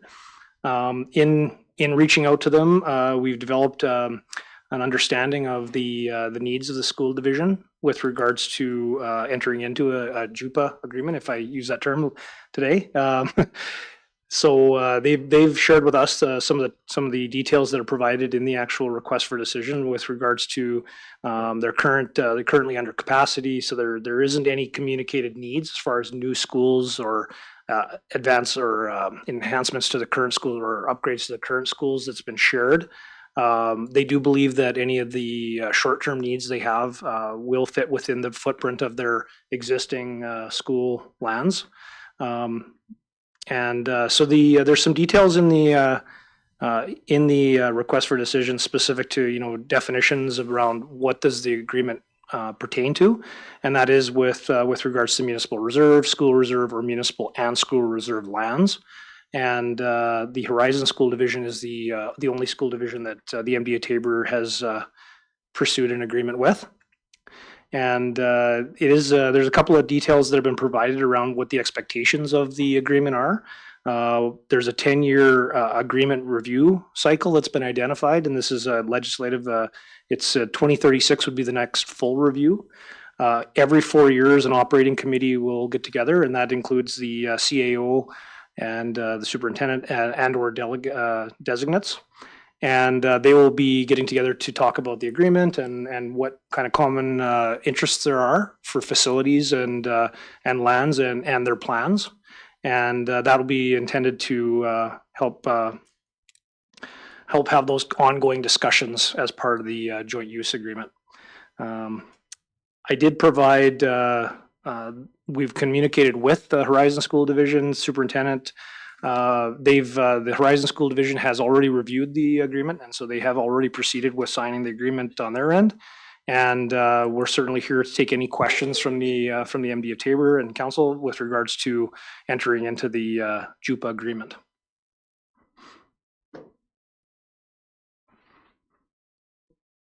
I'm just wondering about the other school divisions as well. It's only the public school division that we have to do this with? The only one that is active, the schools that are actively within the MD of Tabor. So the definition that I received, let's read it out, it actually provides a lot of clarity around it.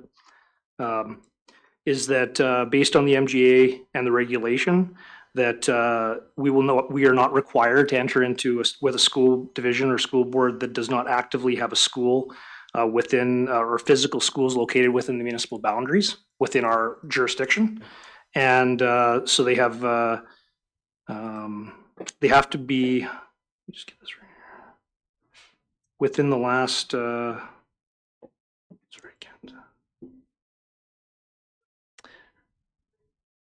are required with school boards that already have schools in the municipality within 3 years of the requirement coming into force.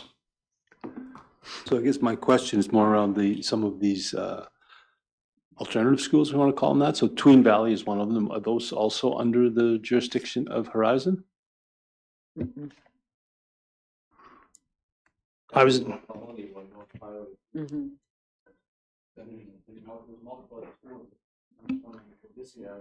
I'm only asking because I wonder if we're missing something here that is required of us.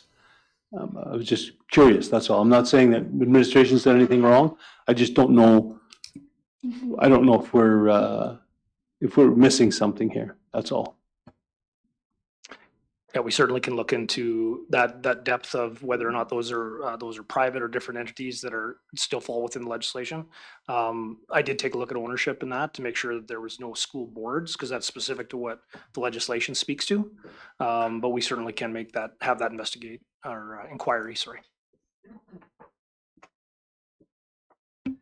I don't know if you're familiar, but there's 2 schools north of Vauxhall too. Not Tween Valley. Oh, Circle Hill, there's a school there. And there's one by the old Mennonite Brethren Church too. Yeah, we do have a directory of all of the private schools as well, so we can certainly follow up and make sure we account for all of them. Yeah, thank you. I move that we approve this one, and then if there's others that we require, we can deal with those later. Okay, so Lane moves that the MD of Tabor approve the joint use planning agreement with the Horizon School Division. Any further questions or comments? I'll call the vote. Those in favor? Motion is carried. The Forks Park Archery event. Oh, did I miss something? Oh.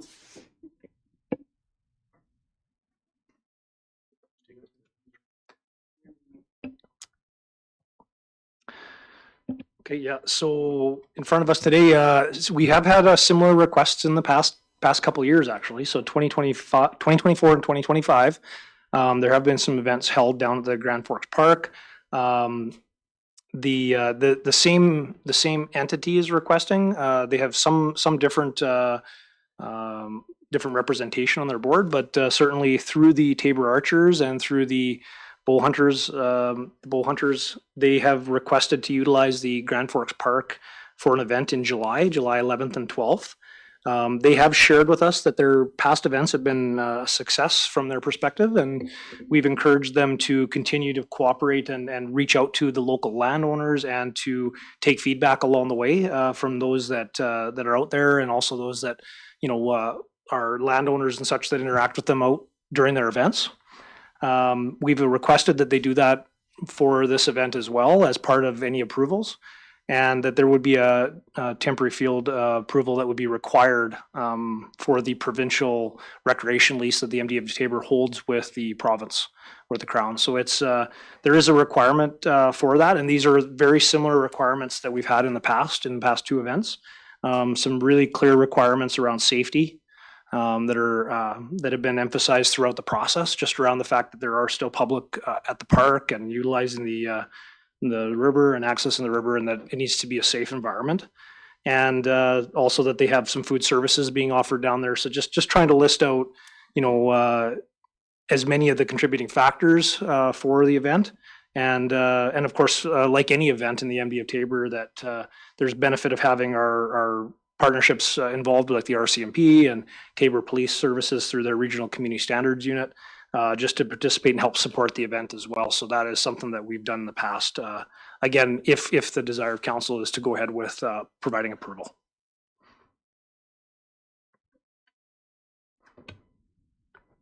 I give you the motion that the Municipal District of Tabor approve the use of designated areas of Grand Forks Park to host the Tabor Archers and Bow Hunters Tournament on July 11th and 12th, 2026, ensuring all course management and safety practices are fully implemented, and that with that the necessary temporary field activity approvals are received from Forestry and Parks. Okay, any questions or comments on the read-in motion? I've been contacted by this group several times in the past. They've even used some of our private land, and they've always been great to work with. Yeah, so I think we should support it. Perfect, thank you. If there's no other comments or questions, I will call the vote. Those in favor? That motion is carried. Next on the agenda, hard surface repair award. This is related to one of the 2026 capital projects. And I'll turn it over to Corey, our Director of Municipal Operations, to go through this RFP. Thanks, Mike. So recently we had a tender close for the 2026 hard surface rehabilitation program.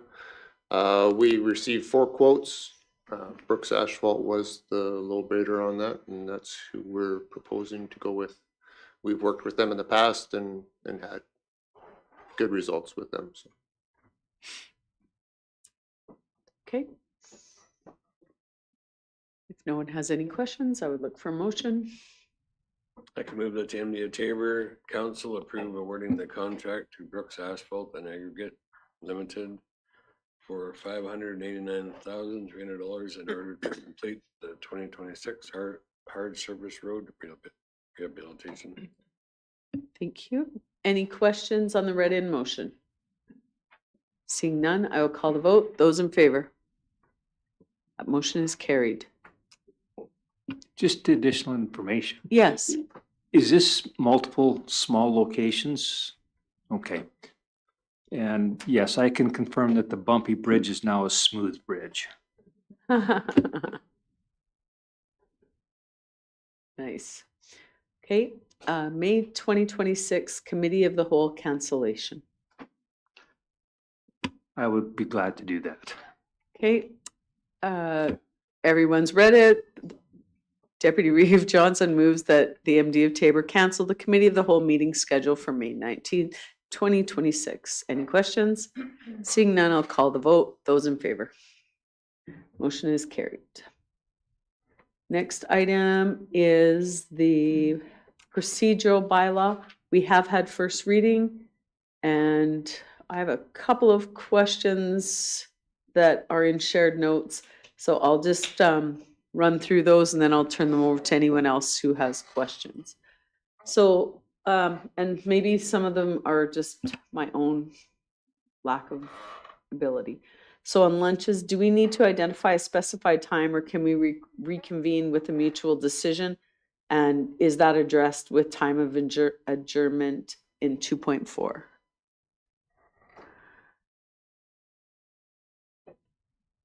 Oh, I think it's 2.4. Maybe I've messed up. Oh, 24. Sorry, 24. Yeah, 24. So does that cover off that as long as,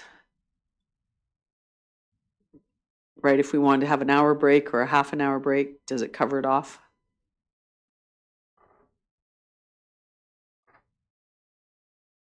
Yeah, I think, yes, I think Okay. as per 24, you can reconvene and recess. Right, so we don't have to be stuck to 1 and Yes. 12:30. Yes. Okay, perfect. My Unless I would just say unless there's a public hearing that's has a scheduled, schedule. has a pre-schedule. yeah. Okay, I can live with that. 35, number 35, late submissions. If the CAO doesn't approve it based on an urgent nature, can a counselor add it based on number 36? I also realize MDT is trying to get away from making serious decisions with no time to prepare information, but I just wanted to make sure there was another route, because if someone went to the CAO and he deemed it not urgent, maybe that wouldn't be the case for a counselor. So I just wanted to ensure there was a route. I think that gets answered in section 36. Okay, that's what yeah. The council shall consider no item of business unless the item has been placed on the agenda or as a modification to the agenda approved by a majority vote at the meeting. Yep, that's what I just wanted to confirm. Number 67, meeting through electronic communication. We've talked about this. It was sent to us by email through Arliss that, or Lace, I can't remember who. Council member must announce their arrival, departure. It is a challenge for the minutes to know when someone attending electronically leaves or arrives. Should we formalize that? Because I know it was asked. John. I have a bit of a hiccup for that. So what if you lose reception and if you're traveling and you can't say you left the meeting, but yet you've been, you know what I mean? You've been cut out because of cell phone service or Wi-Fi connection or something like that. So sometimes you aren't able to tell them. But if you have the capacity, then yes, I agree. But there's some points where you might not. Right. I guess I was trying to think through all the scenarios and follow up on that email that was sent to us by Arliss and Lace, because we had people leave the meeting and then we didn't realize they had left. And then was it our connection problem or someone else's? So I guess I was just trying to address that, and maybe I'm overthinking. Yeah, I think we can add that if that's council's wish, and we can come up with some wording as practically possible. Right. I'd be good with We that. can figure something out. I think most of us tried, but if we did try to text family and say, Yeah. okay, I've been kicked out, we might not even know how, Right. or- Okay. Public comment period 47 to 52. And only I was suggesting that there should be a sign-up sheet so the name is recorded to create an order of appearance. No names on the sheet would provide guidance. There is no reason for the public comment period, so that I'm not saying, are you talking? Are you not talking? And it also then provides a written document of their signed-in names.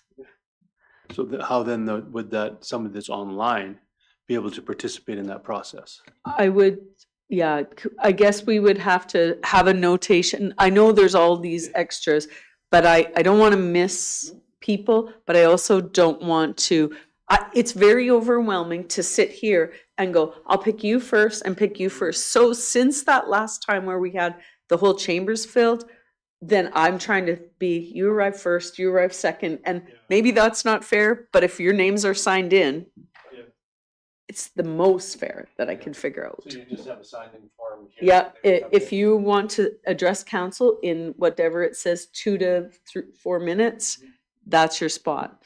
Yeah. And I will remind people, today I didn't, and I was watching, we went to 5 minutes and 10 seconds, but, so it wasn't too far over, but I've never kicked anyone out, so. But it does highlight that it doesn't take long. It isn't hard to take 5 minutes. Oh. People need to be brief, Yeah, because you can ramble on for 15 easy, and it's just like, I can't do it. right. Well, because all of a sudden, even how amazing the Retlaw presentation was, it was just shy of 30 minutes. And so that eats up a big part of a council meeting that makes council tired to deal with some really heavier stuff, even if the presentation was fabulous. So and then the last one, and I just don't know how to deal with it. I'm just struggling with notice of motion number 80 to 84. It's a slow process to bring an item forward right now. I'm feeling like David sent us an email, then it got put on at the request for council information that he was going to bring it forward. Then he brought it forward. Now we have to have a motion to request it. So we're already at 7 weeks. Like I know from administration it doesn't feel long, but to me it felt like, how do we get this moving along? And not just urgency, but, and maybe he didn't need to do maybe he should have asked for, no, yeah, he could have done that. He did do that. He made a note, like, he did all the things right. And I'm just saying, when you have people do it all the things right, and it'll be 10 weeks by the time we're discussing, because, yeah, well, 9 weeks. So I'm just saying, should he have made a motion to amend to add his notice of motion to the agenda? Yeah, right that day, and then. Because then we would have had that information at this meeting. Right. So I'm just trying to play it through in my mind, and I'm not speaking just about Grassy Lake. I'm talking about any issue that a councillor brings forward. John? So I guess with that process, is part of that coming forward at number 12 on our printed agenda, which is requests for information and motions, would getting the process started be, I would like to receive information on Grassy Lake and have that come to the next council meeting so we can make a decision. So is it just a different way of doing it, but accomplishing the same thing? Is that a more effective use? I don't know. Yeah, well, because David could have said, I'm making a motion to request information to change from 15 to 21. And I would like this flushed out at the next meeting, and we could have voted on it there. But notice of motion feels more formal and gives council or admin time, but really it feels to me like we've just stretched it way out. So I'm happy to hear admin's point of view on it, to see how you think we should try to do it. Because I think from notice of motion to discussion should be a month at the most, not. And I brought, I think in request for information, I think at the last meeting, the meeting before, I asked for information about the Clearwell capacity and whether it suits the hamlet of Grassy Lake into the future. I'm just wondering, and I think I asked it for the next committee of the whole meeting, I believe. Oh, yeah, no. Right? And so I'm just wondering if that type of information gathering is the right way to do this. We're fumbling through trying to get the procedural bylaw right, but I think going through different scenarios is important to be able to do that.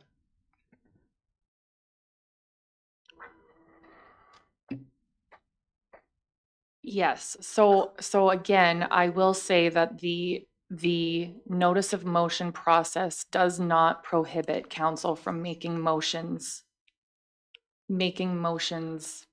on the fly, for lack of a better word. council can do that and council can pass those motions and administration will follow up on those.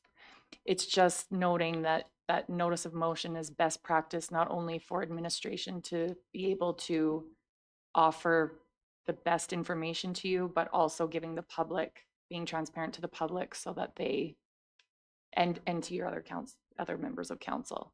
So it's not prohibiting your ability to make motions. And I will say that the current bylaw, the current procedural bylaw that we have right now Yeah. has a notice of motion It does. process in it, and it's essentially this it's what's proposed in this. It's a little more explained in this bylaw, in this draft bylaw, but it is the same. Does the old one have that 2/3 majority thing in it as well? In 81?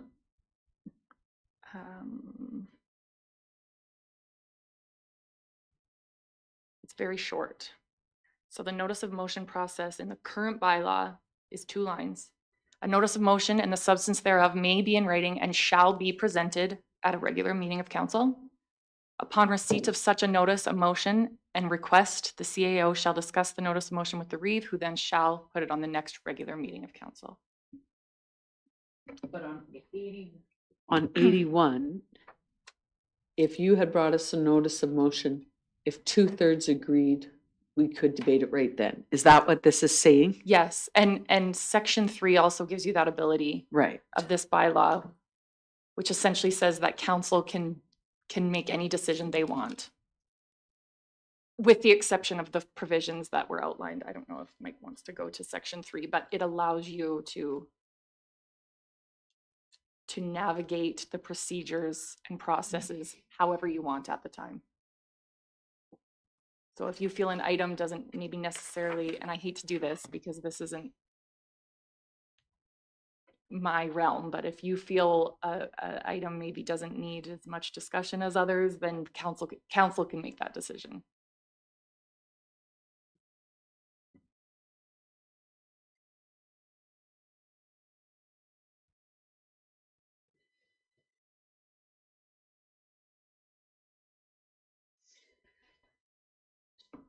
Okay.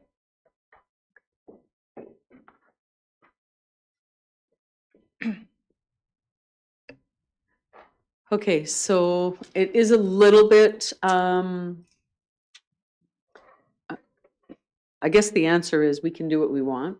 And now that we know, it's just, this has come up so many times in my 8 years. How do we bring something forward that we want to get discussed? And it gets kicked down the road until someone gets mad and puts it on the agenda. So and I'm not saying you're mad, but John DeGroot, that was his, he's like, I want to discuss something, but where does that come? When do we do it? So it's his voice in my mind of what's the right thing. John? So I guess when first got elected, the number 12, the item request for information and motions was not even there. Yeah. So that wasn't even an option. So if it wasn't on the agenda, you couldn't bring it up. And so it's come a long ways, but it does need to have guidelines. And if it was a policy, I probably wouldn't be as worried, but a bylaw takes us 3 readings to get through. So just trying to figure out, maybe this one, we kind of allowed it to take too long, but we can always change it. But I don't know how others feel. And maybe 4 weeks, 4 weeks isn't bad, but 9 is too long. Any suggestions, Lace? Or do you think it just kind of got kicked along by saying, I'm going to give a notice of motion? He should have then, and I'm just trying to walk through David's scenario. He should have at the notice of motion say, this is my notice of motion that I want information for so we can make a decision to evaluate 15 to 21. Yeah, and then it could have been at the next council meeting. Right, and that would have forced admin to reprioritize and get that information. But prior to even when Councillor Tory gave his notice of motion, he had made a motion requesting that information. Yeah, earlier in anyway. the year, yeah. And so administration, and that's just an example, I'm not saying that happens all the time, but you had made a motion to get that information already, and then you made the notice of motion, so it kind of had Well, and in fairness, I think because you never got the information. Yeah. What do I do? Yeah, and so I gave him what I felt was like, because I was like, yeah, we have to get something done here. Yes, yes. And I think the answer to that is Director of Corporate Services and his team are just really busy right now. We get that. Yeah, but I understand. No, I understand. I think part of it was trying to address the summer season this year and trying to see, is there something I can do to give these people a break this season? You know, having been elected in, you know, last year, and I didn't get there in time. Yeah. Sorry, I just stepped out, but speaking to that point of it too, it's, you know, to change that, it would require a bylaw rewrite or amendment, 3 readings, and making that happen. And you know, I think there would be, if we're talking from 15 to 20, you know, there's 23 properties that are going from 15 to 20. We're talking 5 cubes at, you know, we're talking $15 that we can make it on each of those months that those people would experience. And so from a overall budget perspective, it wouldn't have a huge impact on the budget, but there's the utility rates and a utility review is something I'd already been wanting to deal with. And then motion was made in April to do it for 2027. And then, so I think some of it may have just been some figuring out this process, what this looks like as well. So. Yeah, for me as a new, not even having any idea that there's bylaws and multiple readings to change a utility bill, like just no consciousness of that. So yes, it's getting up to speed. John. I'm backing up here a little bit, but I believe the direction of council in the past has been to have all of the hamlets get to a place of operational cost recovery. And so that's also part of it. I don't know that it was in I don't know if it was in a motion or not, but that's kind of been the directive and the approach. Okay, I'm going to take us back to the procedure bylaw. We were using this just as a test case.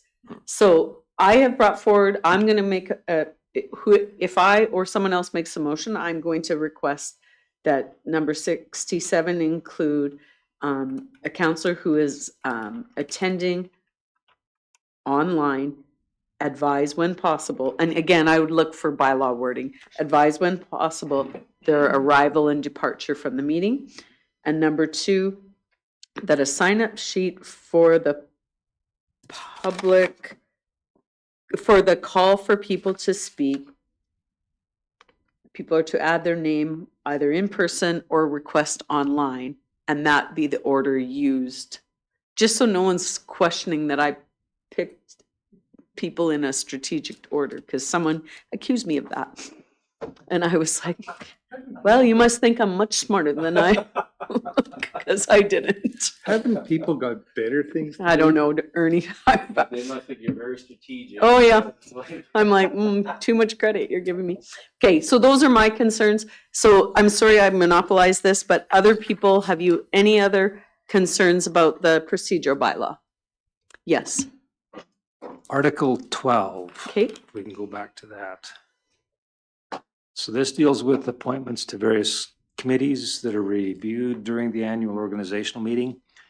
I come back to comments that I've shared before, that I think that it would be beneficial for us to spend some time before the organizational meeting reviewing our committee structure and our schedule. And if we wait until the organizational meeting, it's going to be too late. And I'm wondering if there's something that we can do. If the bylaw passes as proposed, we wouldn't be able to have that discussion until the organizational meeting later this year.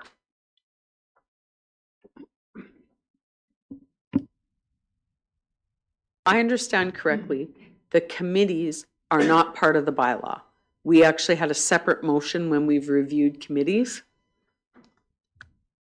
And so I think that would be a motion after this to have council review the committee structure to prepare for the next upcoming organizational meeting.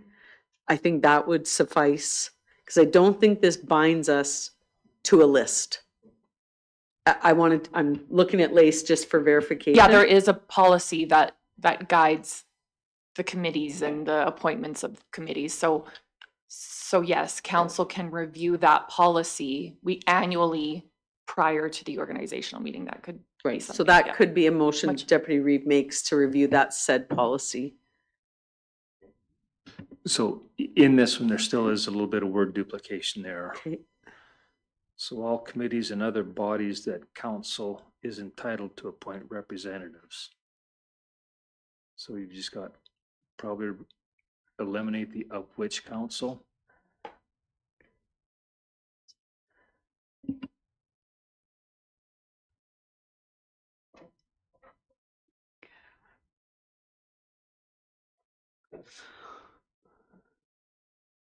What is that policy?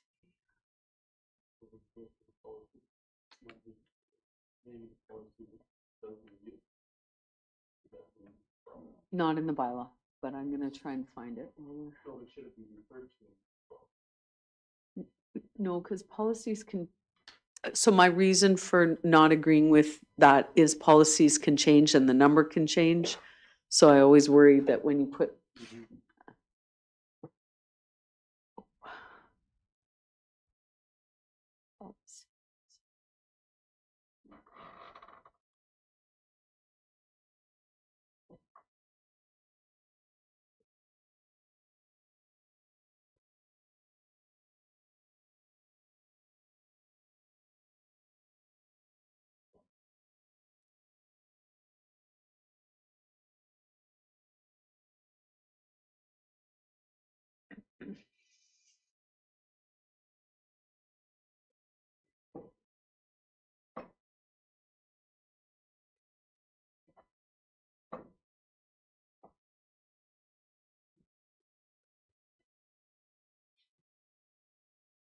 Okay, any other items that you would like discussed in the procedural bylaw?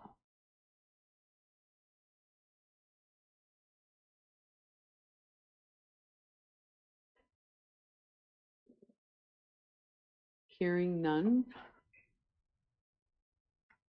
then I would move second reading with the changes discussed.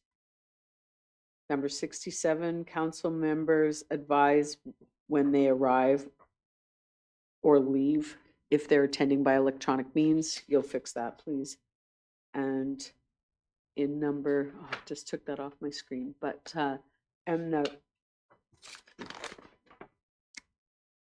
call for people to speak, people will sign in, whether in person or online, to create the order.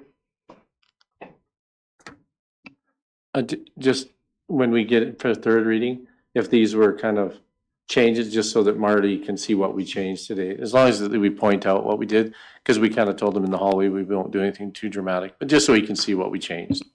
And in today's agenda, it had the red line and the clean version of what we changed last time. I assume we'll carry on with that same practice. So I can move that, I don't mind. I know it's very wordy.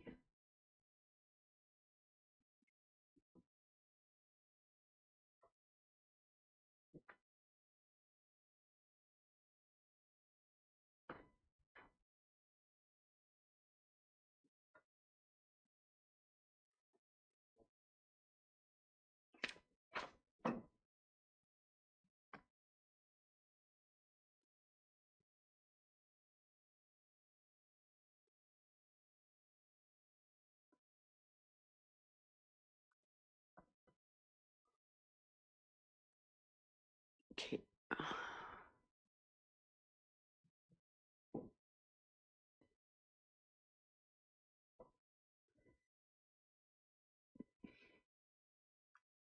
Yeah, I'm good with that.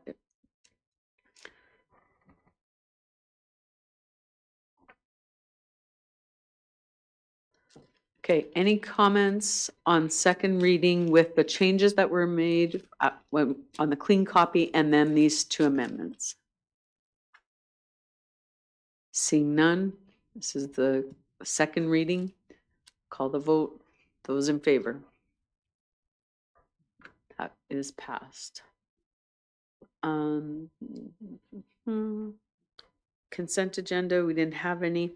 Council requests for information and motion. Lane or whomever would like to. I just sent the policy related to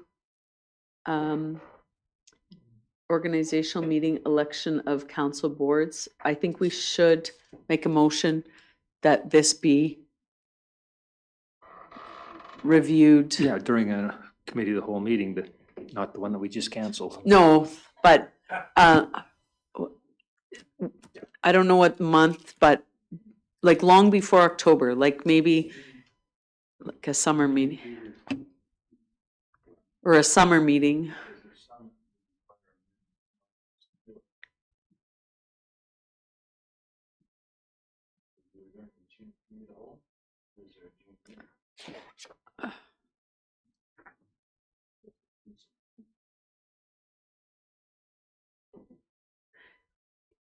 The only concern I have then is, will you have, it'll require some work on our part if you have changes that you'd like to see made.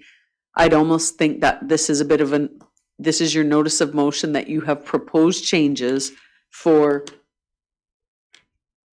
the policy 11-005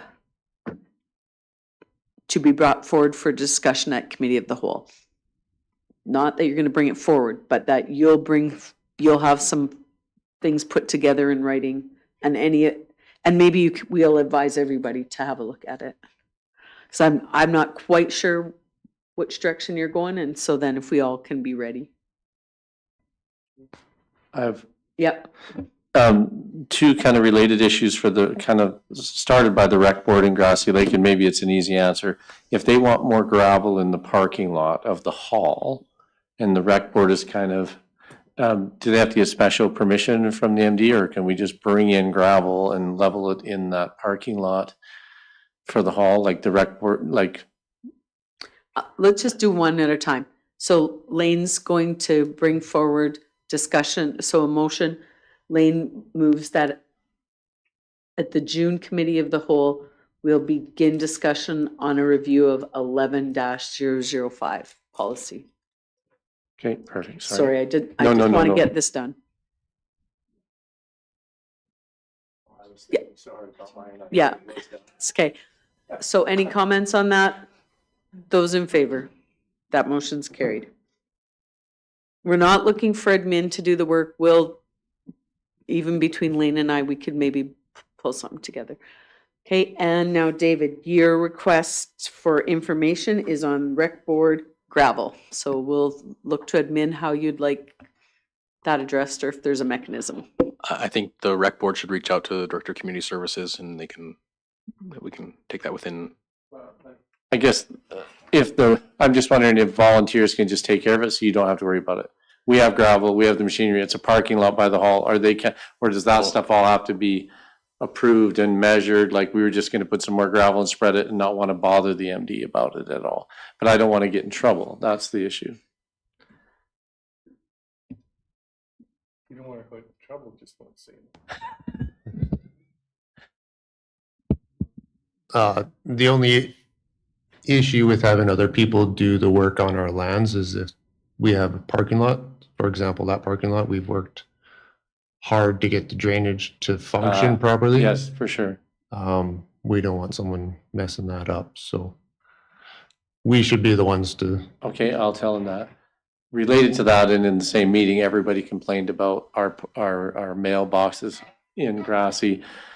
But I don't think that's on our land, right? That's AT's land.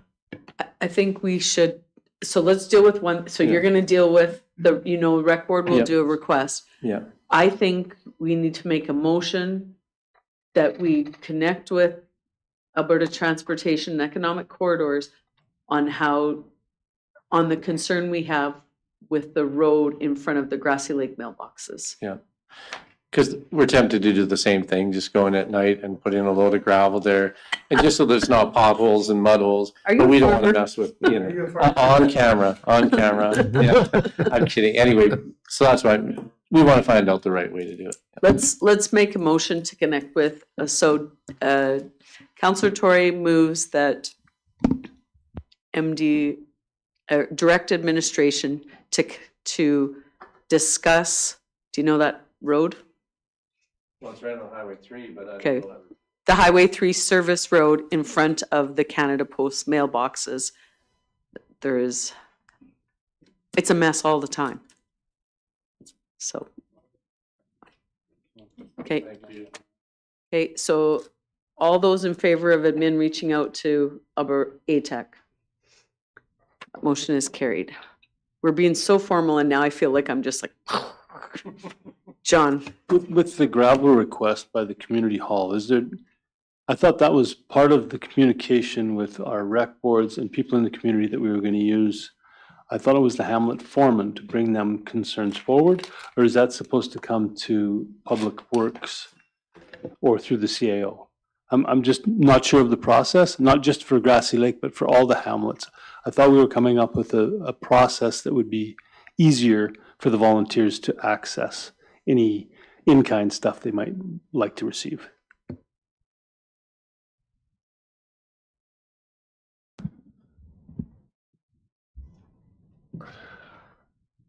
That's a loaded question. I believe we're trying to work through maybe revising that policy in the near future to establish some clear lines of what's municipal operations duties and what are rec board duties. Right now, it's not exactly clear and there's a lot of gray space in there, so something's to come hopefully soon.